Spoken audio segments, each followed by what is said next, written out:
Pour faire semblant que tu fais partie de l'écosystème, tu back genre 20 projets pour $1 parce que tu mets de la somme que tu veux, tu vois. Donc nous on a backé 20 projets différents à $1, des trucs totalement random. Après des trucs, quand je me suis rendu compte que j'avais backé des trucs sans pas exprès, j'avais pas fait gaffe. J'ai vu un truc Ring, tu sais, un anneau. Mais en fait c'était un anneau pour bits. J'avais pas fait gaffe que c'était sur ça, quoi. Et d'ailleurs après ce qui m'a fait rager, c'est qu'ils nous ont battus. Ils ont fait genre $120 000. Du coup l'idée de business. L'idée de business, c'est d'être une michto. Là, vraiment, en éthique, on descend à chaque fois le plus bas. Là, on descend plus bas.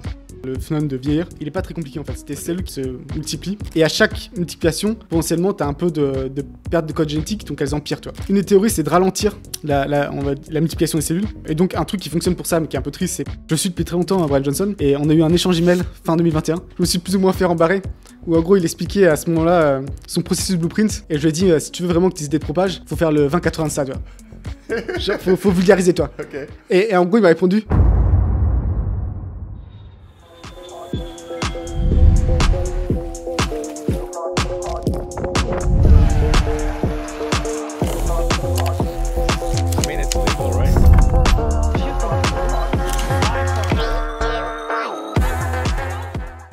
Au programme Paul de l'épisode d'aujourd'hui, j'ai fait le calcul de combien mon livre m'a rapporté au total et j'étais surpris, c'était plus que ce que je pensais.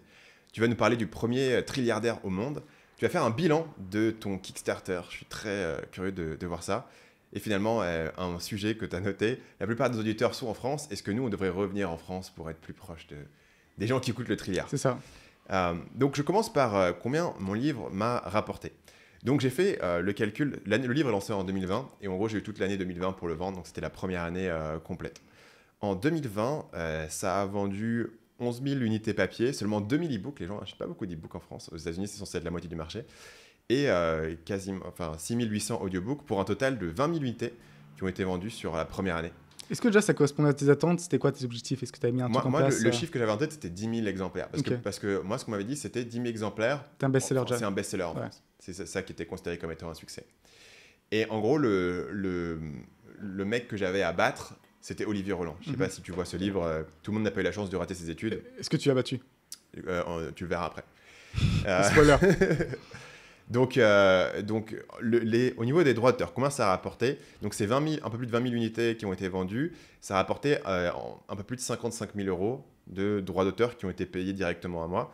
Et la manière dont ça se répartit, c'est que sur un livre papier, je touche 1,90 €, sur un e-book 1,30 €. Quel prix de vente du coup pour un livre papier? T'as combien de marge? C'est 19 €. Donc tu touches exactement 10%. Ouais. Et c'est standard, c'est classique. C'est ça, 10% c'est le chiffre standard. Et après, tu peux faire au-delà de certains volumes, etc. Mais j'ai pas fait de deal compliqué. C'était le deal standard. Toi, ce que tu voulais, c'est être promu dans toutes les librairies, donc c'est pour ça que t'es parti par. Tu vois ce que je veux dire, c'est que là, tu dis, filez-moi 11,5%. Là, on était sur du 21 000 € sur la première année, donc ça aurait représenté 1 500 € plus max. Enfin, tu vois, il n'y avait pas beaucoup de marge. En revanche, j'ai eu un truc assez particulier au niveau du livre, c'est que l'audiobook, ça ne les intéressait pas. Dans mon contrat, les livres de l'audiobook n'étaient pas inclus. Ce qui veut dire que mon audiobook... Et tu penses c'est quoi? C'est de l'ignorance? Parce que maintenant, ça se sait qu'Audible, ça rapporte quand même pas mal. Est-ce qu'à l'époque, ils n'étaient pas encore au courant En fait, je pense que c'est la culture de Erol qui publie beaucoup de livres un peu destination des entreprises, des livres professionnels, etc. Et en fait, eux, ils se disent, audiobook, c'est pas là où est notre marché et tout. Et donc, du coup, ça les intéressait pas. Ils voulaient pas le prendre. Donc, tu vois, c'est un truc que... Enfin, j'aurais été smart de le négocier pour avoir mon propre audiobook. Mais en fait, j'ai même pas eu besoin parce que ça les intéressait pas. Donc, du coup, j'ai fait, on va écrire dans le contrat que les droits de l'audiobook, ils restent à moi. Donc, ce que j'ai dû faire, c'est que j'ai dû auto-produire mon audiobook. Concrètement, j'ai contacté Gilles qui bossait avec nous sur Nomad Digital à l'époque. Et je lui ai fait, Gilles, je vais faire l'audiobook. Ça va être un truc qui va rester pendant des années. Je veux le faire vraiment quali. Comment je fais? Est-ce que j'achète un nouveau micro? Qu'est-ce que je fais pour avoir le meilleur son possible? Il me fait, t'inquiète pas, je vais prendre contact pour toi. Je vais te réserver des heures d'enregistrement dans un studio à Bangkok. Donc je vais à Bangkok dans un studio. Et à Bangkok, tout est toujours au bout du monde. C'est une ville énorme. Donc je dois faire 1h20 de métro et de machin parce qu'en plus à Bangkok, tu prends pas le taxi, sinon tu vas être coincé dans un embouteillage. 1h20 pour arriver au bout du truc. J'arrive dans un studio et c'est un espèce de studio d'enregistrement où un peu les musiciens, les stars thaï viennent faire leurs albums en fait. Et donc sur les murs, il y a tous les musiciens que du coup, tu sais pas qui c'est, mais t'imagines qu'ils sont célèbres. Et t'arrives, donc du coup, c'est un studio totalement insonorisé avec de la mousse et tout. Et Gilles avait négocié avec eux pour que j'ai un micro spécial. Il dit, il faut que tu prennes ce micro et tout qu'ils m'ont apporté. Donc le micro, il est même pas dans le studio, il l'apporte dans une espèce d'écrin. C'est un micro tellement cher qu'il le garde dans un coffre et il le met et il donne le micro. Donc j'avais le meilleur micro, le truc insonorisé. J'avais aussi un ingénieur son. Donc comme c'était super loin, j'avais pris une session genre de 5 heures tu vois, dans le studio. Donc j'ai fait 5 heures d'enregistrement d'affilée. Et j'avais un ingé son qui était avec moi pour m'aider à régler les trucs, etc. Sauf que le mec, du coup, c'est un thaï. Et là, il a un mec en français qui lui parle pendant 5 heures. Et lui, il regarde et il sait pas ce qui se passe. Et il se fait chier. Le pauvre, tu vois, a dû se faire... Enfin, ça devait être très, très, très long. Et du coup, après, bah, j'ai fait 2 sessions. Donc, sur 2 sessions, je crois, de 5 ou 6 heures, j'ai enregistré l'ensemble de l'audiobook. Et après, je l'ai publié sur Audible, ce qui est aussi un sketch. Hein. Aux États-Unis, Audible, ils ont une espèce de plateforme. C'est un peu comme Kindle où tu peux uploader tes audiobooks, etc. Et en Europe, c'est pas du tout ça. Donc en Europe, il faut contacter Audible. Au départ, ils te refusent parce qu'ils travaillent que directement avec des éditeurs qui ont au moins plusieurs livres à faire. Ils veulent... Parce que comme tout leur système est fait à la main, ça prend du temps. Donc du coup, je négocie avec eux. Je fais non, mais écoutez, regardez, moi je suis un gros youtubeur. Je vais avoir quand même des gens qui vont écouter mon audiobook. Je suis pas juste un rando qui a fait son audiobook tout seul et tout. Et tu te sens comment à chaque fois que tu dois sortir ça doit être un peu gênant, non? Et puis un peu à côté. Moi, ça m'arrive des fois, tu sais, où t'es obligé de prouver. Non, mais vraiment, je suis sérieux, tu vois. Et t'es l'air d'un connard à citer des chiffres, quoi. Donc voilà, donc mon nombre de vues. Regardez mes abonnés, regardez mon petit trophée de YouTube. Je suis quelqu'un d'important. Je pèse. Du coup, j'ai réussi à négocier avec eux. Il faut, ok, voilà la procédure. La procédure, ils te donnent un serveur FTP sur lequel tu dois uploader tes MP3 sur leur serveur FTP. C'est ça la procédure pour être sur Audible. Bref, donc du coup, je suis sur Audible. Et le fin mot de l'histoire, c'est que sur un audiobook Audible, je suis payé 4,50 €. Donc plus du double que sur un livre papier. Sachant qu'en plus, sur Audible, si j'envoie une personne sur un essai gratuit Audible depuis une de mes vidéos en disant allez écouter mon audiobook, il y a 5 € de commission sur le fait que la personne s'inscrive à Audible, que là je ne compte pas parce que c'est pas dans le livre, plus en fait la personne va avoir l'audiobook gratuit. Ce qui fait que j'ai vendu pas mal d'audiobooks et que ça a représenté la majorité du chiffre d'affaires. Donc finalement, Donc un conseil, si vous faites un livre, gardez les droits de... Gardez les droits et pensez à l'audiobook parce que ça paye plus en fait que le papier. Donc voilà, le papier a fait 56% des unités et l'audio seulement 33%. Mais le papier fait 39% des droits d'auteur et l'audio 55%. Sachant que sur les années suivantes, tu me demandais comment ça s'était porté. Donc ça, c'était la première année, c'était 2020, juste les 55 000. Donc après, ce qui s'est passé, c'est que si tu regardes juste les unités sur Audible, par exemple, la première année, je fais 6 000 ventes. Deuxième année, je fais 2 000. Troisième année, 1 300. Quatrième année, 1 100.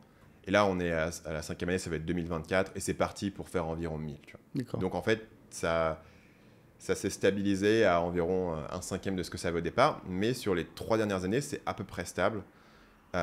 Et donc, ce qui veut dire qu'au total, tu vois, si j'ai fait 30 000 € sur la première année, j'ai récupéré encore quasiment le double, donc 22 000 € en gros, juste sur l'Audible. Donc en gros, ça a doublé ce chiffre-là. C'est pour ça qu'au total, en fait, on va être juste en dessous des 100 000 € de droits d'auteur. Et en fait, c'est plus que ce que je pensais, parce que ce calcul, je ne l'avais pas fait, je n'avais jamais tout additionné. En fait, je reçois les relevés au fur et à mesure. À chaque fois, les relevés, tu vois, un relevé trimestriel, ça semble pas énorme. C'est pas énorme, ouais. J'ai fait 500 ventes ou 800 ventes sur un trimestre, ça semble pas énorme. Mais en fait, ça fait 5 ans. Donc ça, c'est le total. À peu près 30 000 ventes et un peu moins de 100 000 € de droits d'auteur, ce qui est plus que ce que je pensais. Donc je me suis demandé, le but du livre, c'était pas vraiment simplement de faire de l'argent, parce qu'évidemment, si on voulait faire 100 000 €, il vaudrait mieux soit faire des formations ou autre. C'était d'avoir un impact.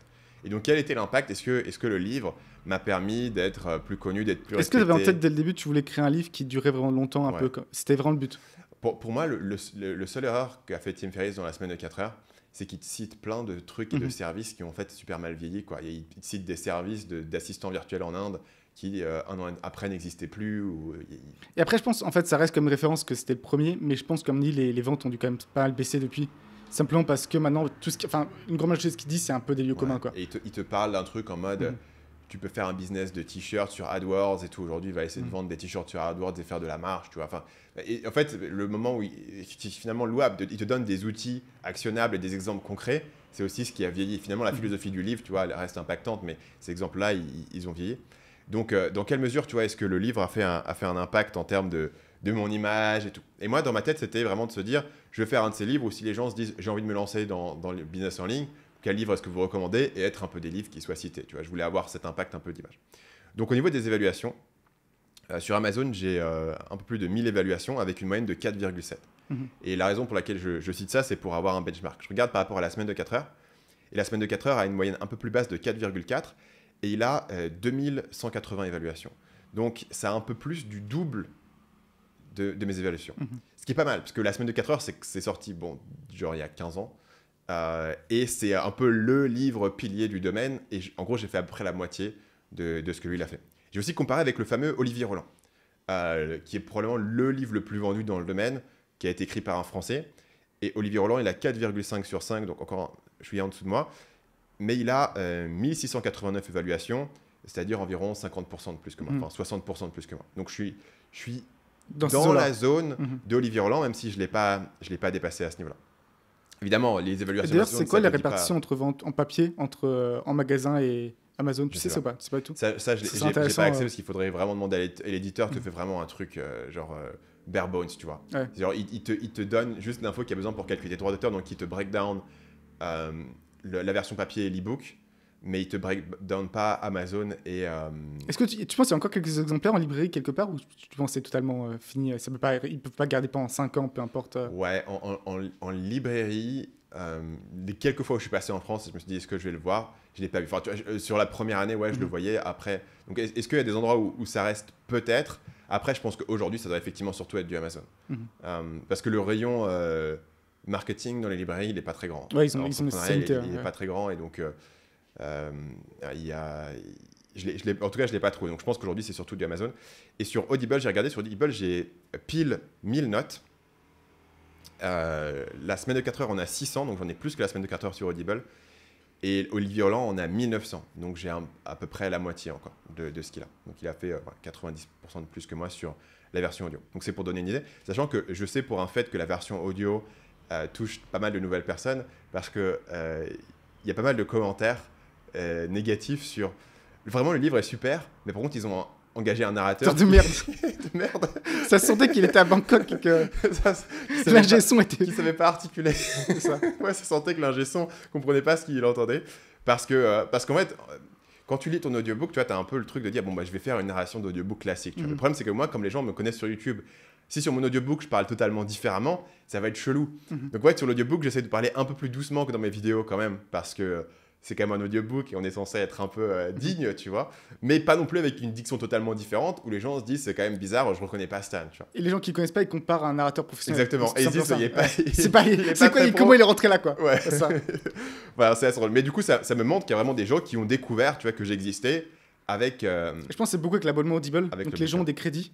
Et en fait, il faut utiliser les crédits, donc ils regardent un peu ce qu'il y a. Après, tu vois, comme le livre, du coup, est très bien classé sur Amazon et tout, les gens peuvent le découvrir en random sur Amazon. Voilà. Donc, finalement, du coup, quel est le bilan? J'ai fait plus de ventes que ce que je pensais. Même, tu vois, il y a genre 2 semaines, quand on en avait parlé, dans ma tête, c'était plus 15, 20, tu vois. En fait, c'est 30 000 exemplaires vendus. Je dirais que les regrets que j'ai sur le livre, le premier, c'est... Je sais pas ce qu'on a foutu sur la couverture. Je suis d'accord. En la re-regardant, je sais pas ce que vous avez foutu. Je sais pas ce qu'on a foutu. Enfin, en fait, ce qui s'est passé, c'est que... c'est moche et c'est le bordel. C'est un peu les deux... Et je sais... Ouais, l'éditeur a attendu le dernier moment pour la faire. Et à un moment donné, ils étaient un peu... Ah, c'est le dent, et je viens de remarquer que le dent est tellement à droite. Ça, c'est... Ah, c'est le bordel. La couverture, c'est le bordel. Qui est dans l'autre sens. C'est le bordel. C'est un énorme regret. Okay. Et l'éditeur a attendu un peu le dernier moment pour la faire. Et après, je l'ai vu la couverture, je me dis, ouais, c'est bien, le pop et tout. Et je sais pas pourquoi, tu vois, j'aurais dû beaucoup plus bloquer sur le truc. Mais j'étais un peu dans le rush de terminer le livre et de faire les relectures et de le lancer. Parce qu'en fait, le livre a été lancé en janvier 2020. Et ma première fille devait naître juste en février, en fait. Et j'étais en mode... Si les garçons lancent ça en janvier... Ta seule fille, de ce qu'on sait. Ouais, mon premier enfant, quoi. La première enfant. Parce que c'était le deuxième enfant, t'es un peu en mode, ouais, c'est bon, tu vois, ça va changer ma vie et tout.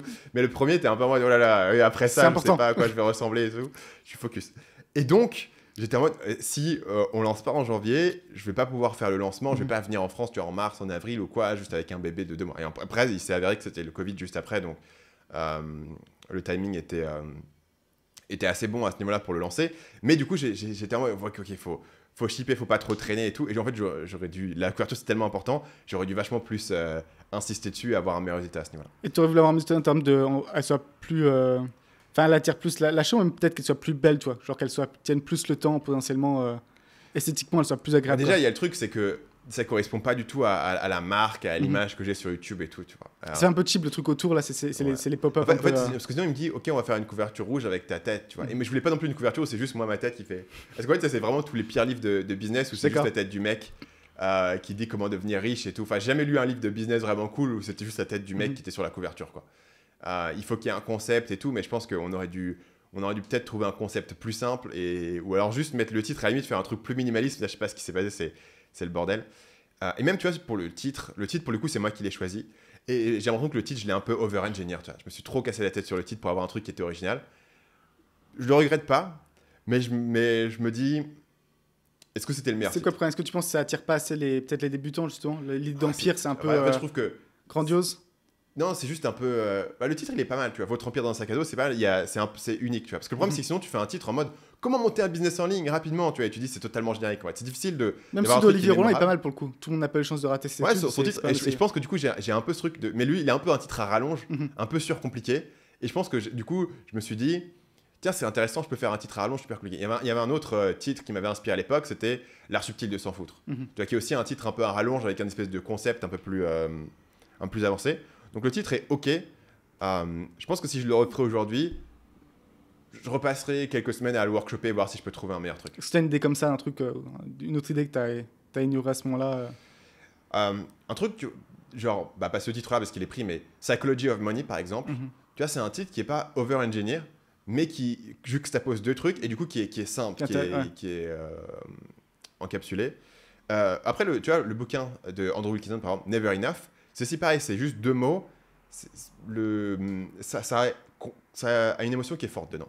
Une émotion, mais tu sais pas de quoi ça parle. Il y a un truc moins. Il a un subtitle, From Barista to Billionaire. Okay. Après, il a une allitération dans son sous-titre qui est pas mal. Et puis après, vous avez le titre de n'importe quelle vidéo sur comment je suis devenu millionnaire, de étudiant à millionnaire. Tu vois, lui, c'est de barista à billionnaire. C'est pas mal. Le titre est pas mal. Ce que je veux dire, c'est que ils ont été plus sur du minimaliste. Et là, que ce soit sur la couverture ou sur le titre, on en a mis un peu une couche, tu vois. Et je trouve le titre, quand même, il est pas mal, mais c'est avec la couverture, je pense. Le titre est pas mal, la couche. Il y a quoi que la couverture. Tu as fait un truc qui aurait mieux tenu le temps. C'est le bordel. Et parfois, je me dis, tu vois, si je fais l'édition des 10 ans, tu vois, peut-être que je pourrais faire une nouvelle couverture à un moment donné. Comme Brandon Sanderson, là, sur Kickstarter. Ouais, c'est vrai, relié en cuir et tout. Mais tu sais, c'est ce qu'il fait Nassim Taleb, genre. Ouais. Il fait des versions reliées en cuir et il met de l'huile d'olive sur les pages pour que ça sente de l'huile d'olive parce qu'il est à fond là-dedans, quoi. C'est un vrai truc. Il met de l'huile d'olive sur les pages. Ouais, il met de l'huile d'olive sur les pages. C'est ciré, un truc comme ça, l'huile d'olive. Ok. C'est un vrai truc. Incroyable. Ouais. Parce qu'en lui, il veut que ses livres, en fait, tiennent 100 ans, en fait. Ouais. Il veut que tu achètes un livre, tu l'aies pour 100 ans, tu vois. Ok. Ce qui est un concept intéressant. Antifragile, quoi. Ouais, ok. Je sais pas. Donc, au niveau du temps, j'ai fait un bilan. Le livre a pris 265 heures à écrire. J'ai passé 116 heures sur la promo, ce qui fait un total de 381 heures que j'ai passé sur le livre. Ce qui semble pas énorme, mais en fait, c'est 6 mois, quoi, quasiment, d'efforts, d'efforts créatifs, quoi, on va dire. Donc, si tu divises par heure, j'ai gagné 360 € par heure d'écriture. Et si tu inclus la promo, j'ai gagné 250 € par heure que j'ai passé sur le livre. Ce qui te met dans le top 0,0001% des auteurs, quoi. Ce qui est beaucoup plus que je pensais, ouais.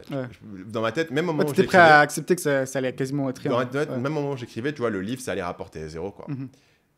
Et partiellement, en fait, le trick, c'est que tu as été payé 250 € par heure sur 5 ans. Et tu as un manque à gagner aussi, forcément. Mais sur 5 ans, ce qui fait que forcément...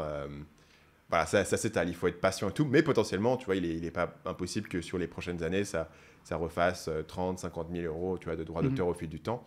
Voilà. Et ce que ça me fait penser, c'est que je me suis toujours dit que, c'est pas viable de gagner ta vie en écrivant des livres, mais en fait, si tu as une grosse audience, évidemment. Donc, tu vois, quand je me disais, Fabien Licard, par exemple, un gars qui publie un livre par an, qui se vendent bien et tout, en fait, je me dis, ouais, c'est pas impossible que lui, il récupère 100, 150, 200 000 € par livre. Qui, comme il vend pas de formation, finalement, c'est pas mal comme produit qui lui va faire du lifetime. Sachant que son autre manière de gagner de l'argent, et tu te feras jamais critiquer là-dessus, quoi. Ou de faire des spectacles. Ça. Voilà. Donc finalement, ça peut être viable, évidemment, si tu as une audience qui te permet de faire les ventes de livres. Mais tu vois, je pense que moi, si je fournis pas de formation, je me dis je vais faire un livre tous les ans, à mon avis, ce résultat, il est réplicable tous les ans. Si tous les ans, tu trouves une nouvelle idée, un nouveau concept et tout, et finalement, tu pourrais en vivre. L'autre élément de bilan, c'est que personnellement, c'était très satisfaisant d'écrire un livre. Et là, c'est un peu un truc où écrire un livre, tu deviens auteur. Écrire 2 livres, 3 livres, 4 livres, bah, tu es juste auteur en fait. Tu vois. Ou le deuxième livre ne te permet pas d'avoir le statut. Donc là, il y a le truc où tu peux dire ok, je suis auteur de tel livre. Donc c'est saison de l'avoir fait, mais c'est pas tellement le process ça. Ou le process aussi, c'est juste le process d'écriture. Moi j'ai bien aimé. Le problème du process d'écriture, c'est que ça prend vraiment beaucoup de temps. Et tu dis, ouais, en fait, j'aurais pu faire 8 vidéos, 10 vidéos dans cette période. Quoi. Donc là, vraiment, tu te dis, ok, est-ce que j'aurais préféré avoir 10 vidéos ultra quali sur la chaîne ou faire un deuxième livre. Tu vois, c'est là où je pense que le premier livre, c'est un peu un saut quantique où tu n'es pas un auteur et tu deviens un auteur. Le deuxième livre, bah, tu as juste fait un deuxième livre. Tu vois, est-ce que ça va augmenter plus ta réputation et tout? Non, pas forcément. Après, d'un point de vue créatif, moi, j'ai trouvé ça très satisfaisant de l'écrire. C'est cool de pouvoir dire, ok, je suis auteur, j'ai fait un livre avec 1000 reviews, j'ai été dans tel média, parce que je suis surtout passé dans les médias en connexion avec le livre. C'est pas ultra pertinent financièrement. D'un point de vue créatif, si je devais le refaire, en fait, je ferais un Tim Ferriss. Où Tim Ferriss, il a fait la semaine de 4 heures. Il est revenu et il a fait, je sais que vous attendez un deuxième livre sur comment gagner de l'argent sans travailler. Et hop, je vais vous faire une feinte et je vais faire un livre sur comment perdre du poids et gagner du muscle. Et il fait 4 Hour Body. Et après, il fait 4 Hour Chef et il fait un troisième de la série qui n'a rien à voir. Et je pense que le truc de se dire, si tu refais un deuxième livre, que ça soit aussi challengeant créativement en partant sur une autre dimension. Pendant un moment, je me suis dit que ça pouvait être intéressant de faire un deuxième livre sur la productivité, genre un peu autour de la méthode des 90 jours, qui je pense ferait un bon livre. Mais finalement, la productivité, en fait, quasiment, ça sort pas assez de mon champ pour que je me dise, ok, ça va être trop kiffant de le faire. Et après, je me dis, bah, comme c'est pas pour gagner de l'argent, si c'est pas créativement plus kiffant que faire autre chose, tu vois, tu le fais pas. Donc c'est là où je pense qu'un livre, la bonne somme pour le moment, jusqu'à ce que je me dise, ok, il faut que je me réinvente. Et puis le nombre de livres qu'il faut que tu vendes pour commencer une formation, toi. Enfin, c'est quoi le ratio? Il est quand même assez énorme, toi. Livre papier, pour avoir l'équivalent d'une formation, faut en vendre des livres, quoi. Ouais, bah là, en fait, ça l'a pas fait, tu vois. Parce qu'une formation, ça a fait plus que 100 000 € et ça prend moins de 6 mois à faire. Donc, voilà. Après vraiment, tu vois, l'impact qui est impossible à mesurer, il est intangible. Est-ce qu'il y a plus de gens qui m'ont découvert ou qui m'ont apprécié ou qui m'ont fait confiance grâce au livre? Probablement oui. Mais comment quantifier l'impact que ça a eu sur les prochaines années et tout? En fait, c'est impossible de pouvoir le traquer parce que tu sais pas qui a acheté le livre, qui l'a lu, qui l'a kiffé, tu sais pas en fait. Donc tu imagines que probablement c'est un impact parce que toi tu t'imagines que les gens dont tu as lu un livre qui était un bon livre, t'as toujours un attachement avec cette personne, tu vois. Genre nous on a lu maintenant moi aussi j'ai lu le livre de Brad Jacobs, tu vois. Et maintenant la prochaine fois que je verrai une interview de Brad Jacobs ou que je vois un article sur lui, je me dis ah ouais, Brad Jacobs, tu vois, j'ai lu le livre de ce mec. Parce que tu as passé 2-3 heures ininterrompues. Ouais. Voilà. Il n'a pas besoin d'écrire 5 livres, tu vois. Il en a écrit un et finalement, j'ai un petit attachement, tu vois, un petit investissement personnel dans le truc. C'était le bilan du livre. Est-ce que tu veux parler du Kickstarter? Pas du Kickstarter. Donc on a fait un Kickstarter qui s'est fini il y a 1 ou 2 mois maintenant. C'était notre premier. Et je me suis toujours dit, je veux faire un Kickstarter, je veux tenter voir ce que ça donne. Parce qu'un des problèmes que tu as sur Amazon, c'est en fait, dès que tu as un produit qui sort un peu des clous, tu auras du mal à le vendre.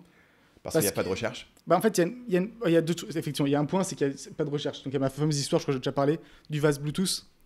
Où je m'étais dit, je vais vendre un vase Bluetooth, c'est une idée géniale. À mon avis, tu n'en as pas parlé sur le podcast. On en a parlé ensemble, mais tu n'en as pas parlé sur le podcast. Je vais à la c'est en 2016-2017, je vais à la Hong Kong Fair. Donc c'est un truc énorme, c'est une foire, tu as des milliers de suppliers, des dizaines et centaines de milliers de produits. Rien que le truc, tu peux marcher 5 heures ininterrompu, quoi. C'est immense. Et un truc que je vois à un moment, c'est des vases Bluetooth. Et je me dis, c'est génial, toi. En fait, t'as un vase qui fait aussi Bluetooth.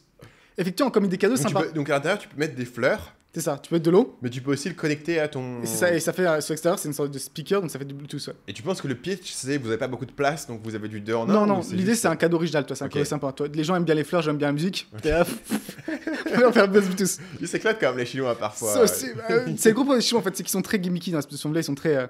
Et c'est-à-dire, à chaque fois que j'ai mes plus gros flops, c'est quand je suis allé en Chine et qu'on m'a dit, ouais, ce produit, c'est une bonne idée, toi.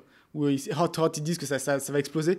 Et généralement, c'est une usine qui a beaucoup investi pour développer ce produit, qui se rend compte que personne l'achète et qui est là, vas-y, l'abruti, là, on va lui pousser le truc, il va l'acheter, quoi. Bon, après, faut relativiser, j'en ai acheté, je crois, 50 unités à l'époque. Mais 50 unités, je crois, c'était très cher, 30 € chacune. C'était 1 500 €, c'était vraiment au tout début, hein. Je pense que c'était fin 2015 par là, peut-être début 2016. Et donc, tu as deux problèmes. Déjà, c'est qu'en fait, c'était un vase médiocre et un Bluetooth médiocre. En fait, c'est un vase qui n'était pas très beau, tu vois. Pareil, pour mettre l'eau, il fallait faire attention. Si tu mettais un peu à côté, ça te niquait ton speaker. Donc, c'était déjà un peu nul de ce point de vue-là. Et aussi, c'était pas un très bon speaker Bluetooth, quoi. Enfin, la qualité du son n'était pas folle.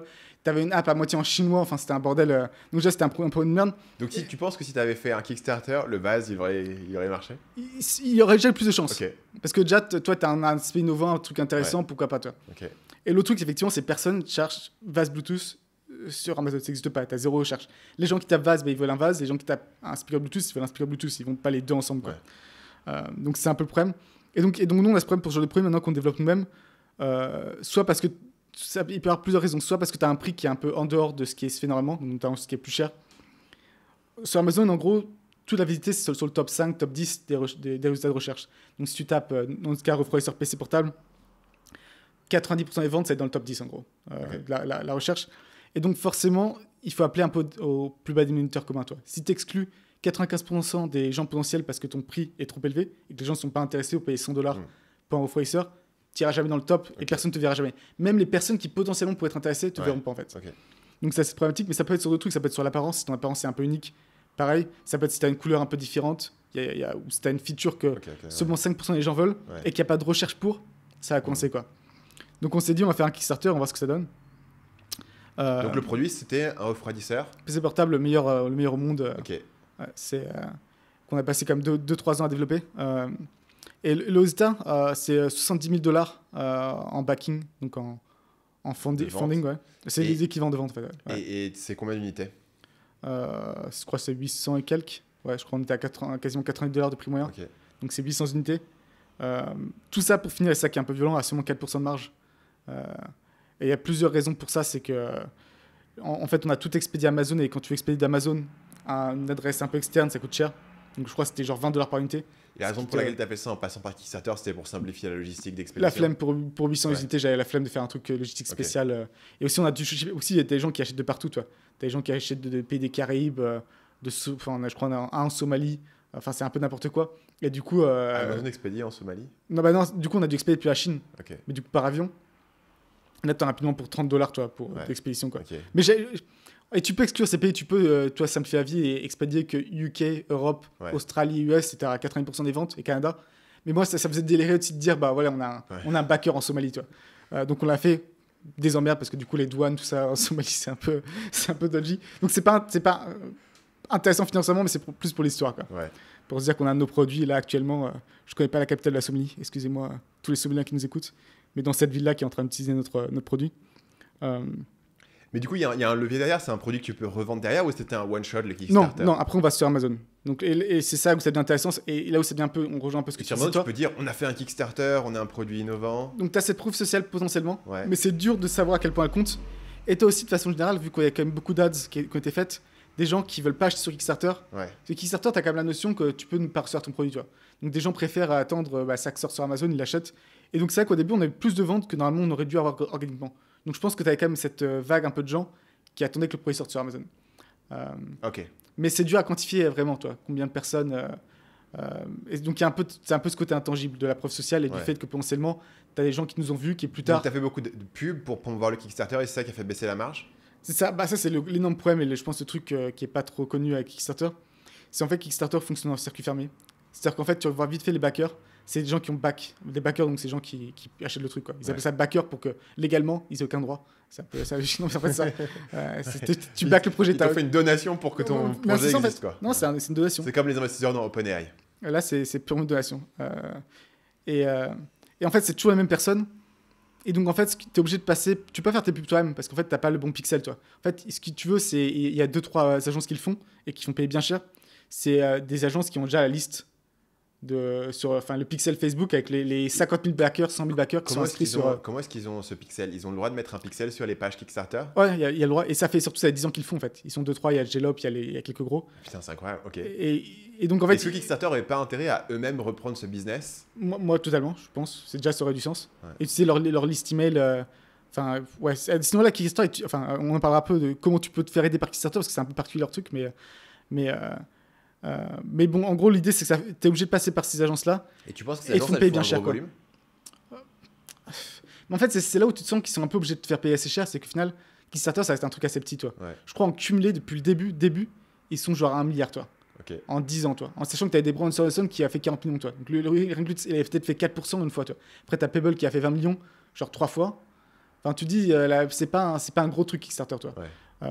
Je dirais que ça a une présence un peu dans l'inconscient collectif plus élevée que la moyenne parce que généralement, c'est des produits qui peuvent être viraux, tu vois. Et que tu as le côté aussi que le chiffre de vente est affiché, ça fait un gros chiffre, c'est repris par la presse. Ouais. Les produits peut-être plus innovants vont là-bas. Tu as aussi tous les scandales, tous les gros flops, les trucs qui sont pas livrés, donc ça crée du drama. Donc ce qui fait qu'en fait, en termes ils sont plus connus que vraiment la taille du business, quoi. Ouais. Et donc, ouais, tu veux dire sur les agences, combien tu payes sur les pubs Et en fait, tu sens, ouais, du coup, tu leur payes, je crois, on paye quelque chose comme 15% du ad spend. C'est un truc comme ça. Non, 15% des backings. Non, 15% des backings. Donc c'est énorme. En gros, tu as un ROS de 2.5, donc un ACOS 40%. Donc, eux, ils te facturent les pubs plus 15% du backing. Non, ils facturent le backing. Et ils ont leur propre truc propriétaire où ils déterminent qu'est-ce qui vient de toi. Une attribution un peu chelou, toi. Ce qui fait qu'au final, de base, tu as quelque chose comme un retour sur investissement de x2,5. C'est ce que tu dois t'attendre, c'est ce qu'ils disent, ils t'annoncent. Et je comprends comment tu arrives de 15% à 2,5. Non, ça, c'est les pubs juste, le retour sur les pubs. Ouais. Et ensuite, tu rajoutes les 15% sur les backings que tu dois leur filer et tu arrives vers les x2 en gros. Okay. Donc tu payes les pubs toi et eux ils se rémunèrent au pourcentage. Okay. On récupère $80, on a payé $45 entre les pubs directement et ce qu'on leur paye à eux, toi. Okay. Ce qui est déjà compliqué, enfin, ouais, forcément. Donc au total, tu as fait quasiment $30,000 de pubs, si je calcule. Ouais, c'est ça. Okay. Enfin, un peu, ouais. Et déjà moins et après tu as les. Comment tu as déterminé ce chiffre? Où était le marché? Quel volume en fait de pub mettre par rapport à ce produit? En fait, ils envoient de la pub et quand ils sentent que le ROS il baisse trop, c'est là que ça interrompt. Mais en fait, encore une fois, vu que c'est un peu en circuit fermé, tu sens qu'ils font pas trop d'efforts parce qu'en fait, ils envoient plus. En fait, je pense qu'ils font après tourner toute leur liste, tout le pixel, quoi. Ouais, toi, quand tu dépenses $30,000, tu as peut-être 150 000 backers potentiels. Ouais. Rapidement, tu as fait le tour, quoi. C'est pour ça qu'en fait, c'est plus la nature du produit. Plus ton produit peut avoir un appel large, plus c'est intéressant de ce point de vue-là. Ouais. Et tu penses que c'est des catégories de produits qui sont les plus pertinentes sur Kickstarter? Je pense que c'est les produits de consommation un peu... donc les smartwatches, les trucs comme ça. Ouais. Même les écouteurs, ça marche très bien parce que les écouteurs, tout le monde a besoin d'écouteurs. Parce qu'encore une fois, le targeting, c'est pas fait les gens qui sont intéressés par un Racer. Les targeting, c'est purement les gens qui ont déjà back sur Kickstarter avant, tu vois. Ouais. Donc forcément, plus t'as un appel large... Et pareil, tu sens qu'ils font zéro effort sur les créas, ils s'en battent les couilles parce qu'en fait, ils savent qu'au fond, ça a pas tant d'importance que ça, quoi. Du coup, je pense que le seul intérêt... Enfin, faire un Kickstarter pour faire un Kickstarter, je pense que ça a très peu de sens, encore une fois, sauf peut-être si tu es sur un produit vraiment très large. L'intérêt, et ça n'a pas été le cas pour nous, c'est un autre problème, c'est que ça parte viral, en fait. Mais pour que ça parte viral, il faut soit que ce soit un chiffre énorme, donc que toi, tu fasses une campagne à 1 million, 2 millions, peut-être qu'on va commencer un peu à parler de toi, soit que ce soit un truc vraiment inédit, tu vois. Un Racer PC portable, c'est pas très intéressant, toi. Là, on est en train de développer un pistolet souris, pistolet, et là, potentiellement, tu peux même créer un peu du scandale, du drama. Est-ce que ça va pas rendre nos enfants violents? Tu fais un peu ce que tu veux, tu vois. Ouais.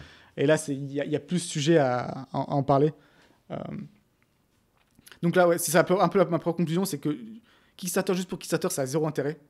Et que potentiellement... En fait, sauf si tu as besoin de la trésor, je pense que c'est un des grands intérêts de Kickstarter, quoi. Toi, t'en as pas besoin. Nous, c'est ça. C'est effectivement, nous, on a un peu dénaturé Kickstarter de ce point de vue-là. Par contre, c'est là que c'est incroyable. Enfin, c'est incroyable. C'est que de base, ça existe comme ça. Kickstarter, tu es censé, en gros, collecter l'argent et commencer le développement du produit potentiellement. Ouais. Donc, tu peux revenir 2 ans après, quoi. Ouais. Sauf qu'en fait, si tu veux que ta campagne fonctionne, maintenant, ce qu'il faut mettre très rapidement, c'est en gros, tu vas être livré sous 3 mois, toi. Il faut donner le plus de garantie possible. Les gens, ils s'en foutent un peu maintenant de l'aspect je vais soutenir. À part certains trucs, genre les jeux de société. D'ailleurs, je sais, ça c'est intéressant. C'est gros sur Kickstarter. C'est énorme. Et là où c'est intéressant, c'est que tu n'as quasiment aucun coût de production. Enfin, c'est très très faible, tu vois. Donc, à mon avis, les volumes sont pas énormes, mais ça coûte relativement cher. Quand j'ai regardé un peu des jeux de cartes et tout, c'était choquant les tarifs qui étaient. Peut-être effectivement, si tu veux les qualités au-dessus, peut-être je me trompe un peu. Mais ça, je pense que les marges sont quand même plus après pour le coup, les gens sont prêts à payer cher. Les jeux de société, ça peut coûter genre 90, 100 balles. Donc là, il y a de la marge. Mais... Et les extensions aussi, ils font les extensions, c'est assez impressionnant. Ça devient assez. Donc les jeux de société, je pense que c'est un bon truc. Et aussi, ce qui est intéressant et un peu surprenant, c'est que tu as beaucoup de grosses marques. Tu as Anker qui fait des campagnes Kickstarter, Samsung. Je pense que ça fait partie de leur truc média un peu global de le faire. Je sais pas trop. Okay. Je sais pas trop pourquoi ils le font, mais je pense que c'est la logique. Et je me suis noté un type business en éthique parce que je t'ai dit que les backers, ils ont aucun droit. Ils ont aucun droit pour avoir le produit. En fait, tu back et après, si le produit n'existe pas, tu peux pas te retourner contre Kickstarter, tu peux pas te retourner contre la boîte, t'as personne, tu vois. Et d'ailleurs, j'ai pas l'impression que Kickstarter, ils sont très. très stricts sur qui ils font entrer, tu vois. Ils donnent ton identité, mais tu peux facilement, je pense, recréer une boîte, faire ce que tu veux. Potentiellement, tu peux faire un Kickstarter de folie, te barrer avec l'argent. Il n'y a pas vraiment de recours possible pour qui que ce soit, toi. L'argent, il est à toi. Parce que les termes et conditions, c'est un don. Bah, il y a pas de... Ouais, c'est un don. Et comment ils vont te chercher, ta boîte, elle peut être n'importe où. L'argent, il est là. Et c'est pas Kickstarter qui va chercher à faire des poursuites, tu vois. Non, mais ça pourrait être l'État. Ça pourrait être considéré comme une fraude. Si tu fais ça sur un site e-commerce, que tu vends des produits et que tu les livres pas... Non, après, tu as deux aspects. Ce que tu peux faire ensuite, si tu veux rester un peu... c'est échouer, enfin, faire exprès d'échouer. C'est possible. Donc tu dis, bah, j'essaye, et puis en fait, et c'est ce que soit, si ça s'étale pendant des années, et au final, les gens, non, ils en ont marre, ils oublient, et il se passe rien. C'est assez fou, t'as des Kickstarter, tu vois, de 2013, où t'as encore des gens qui laissent des commentaires, j'attends mon produit, ça reste encore actif, tu vois. Mais après, ce que je pense, alors il y a peut-être quelques fraudeurs comme ça, mais je pense que la majorité des Kickstarter où les gens reçoivent jamais leurs produits, en fait, ce qui se passe, c'est qu'il y a un mauvais pricing initial, comme nous, ça aurait pu être le cas d'ailleurs. En fait, si on n'avait pas la trésorerie ou autre, ça aurait du sens limite. Alors nous, on serait pas avec l'argent, mais ça aurait eu du sens limite rembourser tout le monde, toi, en disant bon, en fait, c'est pas intéressant pour nous au final. Donc il y a beaucoup de gens, je pense, ils ont pas pressé assez, ils commencent à développer le produit, ils ont déjà investi de l'argent, donc ils ont déjà consommé une partie du capital, et après ils se rendent compte, en fait, ça a pas collé, toi. Donc soit dans ce cas, tu fais un produit au rabais et bon, tu livres ce que tu peux, soit tu disparais un peu, quoi. Et je pense que c'est ce qui se passe souvent, c'est que ils sont optimistes, ils pensent que le coût de production va être de $20, au final c'est $50, et ça marche pas. T'as des stats sur le nombre de projets Kickstarter qui ship les rewards et combien de temps ça prend? Il y en a beaucoup qui sont dans ce cas-là, tu penses? Non, je pense que ça s'est énormément amélioré. Beaucoup moins, parce que j'ai l'impression qu'à chaque fois que tu vois une page Kickstarter, c'est quand même blindé, ils te rassurent à fond en disant on a déjà fait tout le travail, tout est prêt, on a juste besoin, on va expédier et tout. C'est exactement ce qu'on a fait. Nous, littéralement, je crois qu'on l'a fait en mai, on a dit en juin on expédie, tu vois. Parce qu'en fait, la production était prête, toi. Nous, c'était absurde, toi. Donc effectivement, c'est pour ça que ça baisse, parce que je pense que maintenant, les gens, s'il n'y a pas une certaine assurance, ce qui, encore une fois, dénature un peu le côté cool de Kickstarter aussi, de soutenir un... Et je pense, encore une fois, c'est moins le cas. Il y a aussi la question de repeat, en fait. Si tu ta quatrième campagne, les gens te font plus confiance. Mais si tu es nouveau et tu as vraiment besoin d'argent, tu vas galérer un peu à... ça aussi, ça dépend de price point. Si tu es à $20, bon, bah, peut-être que tu as plus de chances que les gens s'en fichent un peu. Et le deuxième truc dont je parlais, c'était la spend, en fait. Je pense qu'il y en a beaucoup, ils sont piégés comme ça, ils se rendent compte qu'en fait, ils ont dépensé la moitié de leur budget, enfin, la moitié de l'argent qu'ils ont récupéré en ad spend, et que pareil, ça rentre plus, tu vois. Donc ça, c'est une autre problématique qui fait que je pense que certains... Je connais une personne qui s'est enfuie un peu avec l'argent. Non, c'est pas très infini pour lui, enfin, pas un gros succès. Mais c'était ça, en fait. Il s'est rendu compte... je crois qu'il vendait à l'époque des écouteurs pour écouter la musique en moto. Et ils les a vendus à un certain prix sur Kickstarter. En fait, son coût de production était le même que le prix qu'il avait vendu sur Kickstarter, donc c'était impossible. Et là, bon, après, je pense que le truc honnête... Mais le truc, c'est qu'une fois que la campagne est finie, c'est pas si évident de rembourser les gens ensuite. Parce que les gens, tu vois, si ça arrive un an après, bah, les gens, ils ont peut-être la... Je sais même pas si Kickstarter, tu peux pas mais de toute façon, ils t'ont payé avec la carte, toi, donc leur rembourser sur leur carte, en sachant que c'est Kickstarter qui se met en intermédiaire, qui t'envoie l'argent. Je sais pas même si un mécanisme très simple pour ensuite rembourser tout le monde, mais dans ce cas, bon, il a pas remboursé et il s'est rien passé au final. Ensuite, si vous voulez quand même en faire un, parce que j'ai pas dit que c'est un portrait très attractif, mais si vous voulez quand même en faire un, en tips, un truc qui est assez fascinant, c'est que Jelop, notre ad machin truc, en fait, notre product designer, c'est un Allemand roux, tu vois. Et on l'a mis partout, tu vois. On a dit, faut le personnifier. En plus, c'est allemand, c'est très bien. Deutsche Qualität, c'est parfait. C'est sérieux. On a mis sa tête partout. Ingénieur. Et sauf que le Jelop nous a dit, le problème, c'est qu'avec ça, vous n'êtes pas promu sur Kickstarter. En fait, si vous promu, en réalité, il faut faire partie d'une minorité, tu vois. Donc, soit être une femme, soit être... du coup, c'est aux États-Unis, tu vois. Donc, il faut être un latino, soit être noir, en réalité, c'est ça. Toi, je pense que c'est un ministre... Si tu es genre arabe, ils s'en foutent un peu, toi. Là, ça fait pas partie des... c'est pas dans la liste. C'est pas la liste. Surtout qu'en plus, quand tu es affiché 2 secondes, j'essaie d'argumenter avec ça avec eux, mais bon, enfin avec Jelop, pas avec Kickstarter directement, c'est que roux, c'est littéralement une minorité sur la planète, quoi. C'est genre 0,1% de la population mondiale, toi. À quel moment ils sont pas un peu... à quel moment tu peux pas leur... je sais pas. Mais du coup, on n'a pas facilité le truc, on n'est pas allé dans des délires... prendre une image IA, non, on est parti avec notre ingénieur roux, et du coup, on n'a pas été promu, effectivement, par... Mais pas été promu par... Mais d'ailleurs, je crois qu'ils viennent de changer de CEO récemment, un truc comme ça. Et donc, ils sont un peu en train de revenir en arrière là-dessus. Parce que je pense que ça fonctionnait pas spécialement. Les gens, en fait, quand ils backent un truc, ils s'en fichent un peu pour qui ils backent. Je pense, par contre, c'est quand même important dans les tips de mettre une personne. Parce qu'encore une fois, ça rassure, toi. T'as ce gars-là. D'ailleurs, j'ai pas mis ma tête, hein, j'ai mis mon ingénieur. C'est sa foire. C'est pour sa gueule, quoi. Mais pareil, on a fait tout un narratif un peu sur le fait que c'était lui qui a... Enfin, et c'est ce qu'il y a, lui qui a designé le truc. On a mis tous les croquis autres. pareil, les gens ils s'en foutent un peu en fait. C'est pas. Ok. Parce que, et c'est le deuxième tips, c'est qu'en fait, ce qui fait que les gens vont acheter avec Kickstarter et ce qui tourne plusieurs fois, c'est combien ce sera ensuite en retail, tu vois. Ok. Donc en fait, il faut proposer un discount. Ouais. Sinon, les gens ils sont un peu en mode, bah, pourquoi j'achèterai chez vous, je peux attendre 2-3 mois et acheter sur Amazon, tu vois. Donc nous, on fait 10-15 euros. Ce qui est un peu chiant parce que du coup, après, tu peux totalement ignorer ça ensuite, mais potentiellement, ça te met une marge, enfin, ça te réduit ta marge de manœuvre plus tard parce que tu peux pas baisser le prix sans potentiellement. En sachant qu'en fait, les backers Kickstarter, c'est des gens particuliers, tu vois. Ça peut être très enthousiaste, très sympa, toi, tu es à fond et ils donnent de l'énergie. Et des gros casse-couilles aussi, tu vois. Je pense forcément, tu attires une démographie un peu particulière, un peu de early adopters qui sont plus impliqués, avec ce qu'il y a de positif et de négatif, quoi. Et l'autre truc que tu peux aussi, en fait, c'est pour réellement tester une idée. Parce qu'en fait, tu peux, à la fin, potentiellement d'un Kickstarter, juste refuser le Kickstarter, en fait. Toi, tu fais le truc et tu dis, en fait, non, j'annule. Et toi, parce qu'en fait, la carte des gens est prélevée qu'à la fin, toi. Ok. Donc, en fait, donc tu peux tester une idée comme ça, tu peux mettre un chiffre de vente assez élevé. Donc, si tu avais dit, ok, je le fais que si j'ai 200 000 euros, et tu n'as pas vendu les 200 000. Parce que ça, du coup, les gens backent pas, en fait. Ça, c'est un de mes autres conseils. En fait, il faut mettre un seuil très bas. Genre, okay. absurdement bas, genre 5 000 $. Mais tu peux passer le seuil et quand même dire, en fait, non. Ouais, tu peux passer le seuil, mais à la fin, dire, en fait, okay. et parce qu'encore une fois, les gens n'ont pas payé au final. Donc, pour toi, donc, tu peux tester. Donc, si c'est un gros flop et tu sens qu'en fait, ton idée, elle marche pas. Bon, après, ça fait mal parce que tu as quand même fait de la spend et autres. Hein, donc, je sais pas à quel point ça peut fonctionner vraiment mais tu as toujours cette alternative de couper, quoi, potentiellement. Et ça, par contre, c'est le truc, c'est qu'en fait, tu veux mettre un seuil. Nous, on a mis genre l'équivalent de 10 000 $. Et même 10 000 $, c'est considéré comme trop élevé. En fait, il faut mettre genre 5 000 $. Et en gros, il faut tes potes. Et comme ça, tu peux dire, ça a été fondé à 500% dans la première journée. En fait, et c'est ça qui est abusé. Et en fait, ton classement un peu dans le ranking, c'est le pourcentage de funding, quoi. Okay. Donc, plus c'est bas, plus tu peux avoir un chiffre absurde, tu vois. Et aussi, plus c'est bas, plus encore une fois, tu fais appel à nos employés qui l'ont acheté, toi, le produit. Parce qu'en plus, tu peux annuler ensuite après. Donc, toi, ça peut potentiellement rien coûter. Ils ont acheté le produit pour que vraiment, dans la première heure, boum, t'as atteint les 10 000 $ ou les 5 000 $. Les gens, ils se disent, bon, bah, c'est bon, c'est secure. T'as social proof, t'as des gens qui ont déjà backé. Donc, ouais, mettre un seuil bas et rapidement faire rentrer les gens. Parce que les gens, parce qu'en fait, tu payes, toi, tu run des ads. Donc, tu veux qu'elles convertissent autant que possible en backer.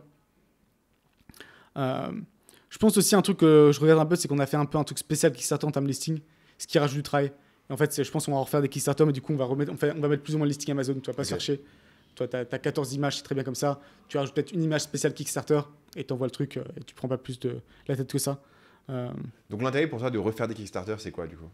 Parce qu'on a des produits encore plus originaux, potentiellement. Et que aussi, en fait, c'est des ventes que tu n'aurais pas fait autrement. Quoi. Et encore une fois, là aussi, ce qui s'est passé, c'est qu'on a fait quand même quelques erreurs en termes de... Même on a fait quelques dépenses marketing qui n'étaient pas intéressantes. Notamment un truc où c'était totalement un scam. C'est le truc où tu sais que t'es un scam, mais tu veux quand même tester pour voir si on ne sait pas. Ou genre j'ai filé 300 $ à une adresse Gmail random. C'est ouais, j'ai trouvé des backers. Ce qui peut pas être improbable, mais c'est pas si improbable que ça. Parce que tu peux avoir des listes email de backers. Et en fait, si ces personnes-là ont ces listes email, en plus, elles peuvent envoyer des emails et potentiellement. Est-ce que tu as les emails de tes backers sur Kickstarter? Je crois pas. Peut-être que tu les as. C'est une bonne question. Parce que potentiellement, quand tu expédies, il y a peut-être besoin. Mais ça peut être un gros truc, effectivement, si tu les as, ça peut être... Sinon, tous les gens qui ont fait des Kickstarter par le passé, ils peuvent monétiser ça. C'est ça. Donc, tu as filé 300 € à une adresse Gmail, qu'est-ce qui s'est passé? Et donc, ça fait rentrer genre 60 backers, 80 backers. J'étais 100 backers, je crois, à un moment. J'ai dit, un ratio 3 $ par backer, incroyable. Et je me doutais un peu, toi. Et comme dans les 5 dernières heures du Kickstarter avant qu'il se termine, boum, tous ces backers, ils ont disparu, et donc, t'es là, oui, bon, c'est un peu ma faute, toi. C'est quand c'est trop beau pour être vrai. Ça a fait monter ton pourcentage pour potentiellement, tu peux le voir un peu comme ça, quoi. Tu peux le voir comme un petit truc positif. C'est pas très grave.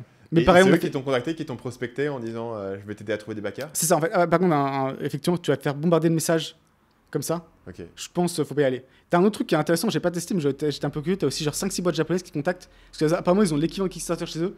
En fait, ils reprennent juste des trucs qui ont fonctionné sur le Kickstarter américain pour le faire au Japon, tu vois. Donc peut-être à tenter un de ces 4, voir si ça peut fonctionner, pourquoi pas. Un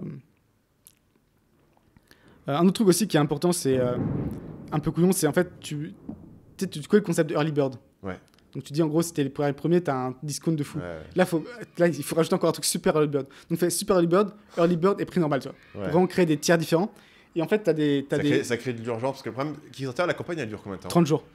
Tu peux choisir, mais généralement c'est 30 jours. 30 jours. c'est un peu loin en fait. J'ai 30 jours pour me décider et tout. Donc moi, ce qu'il faut que tu fasses, c'est ok, c'est dans les 50 premiers, tu as le prix super, et en fait, ça pourrait se terminer à tout moment. Donc tu as une urgence qui est permanente en fait, de ne pas manquer le prochain seuil. Et tu as des SaaS qui coûtent un peu cher, qui font chier. D'ailleurs, c'est peut-être une des business de faire parce que je pense que tu peux le faire beaucoup moins cher. Parce que je crois que je paye genre $15 par jour juste pour cette fonction-là. Ok.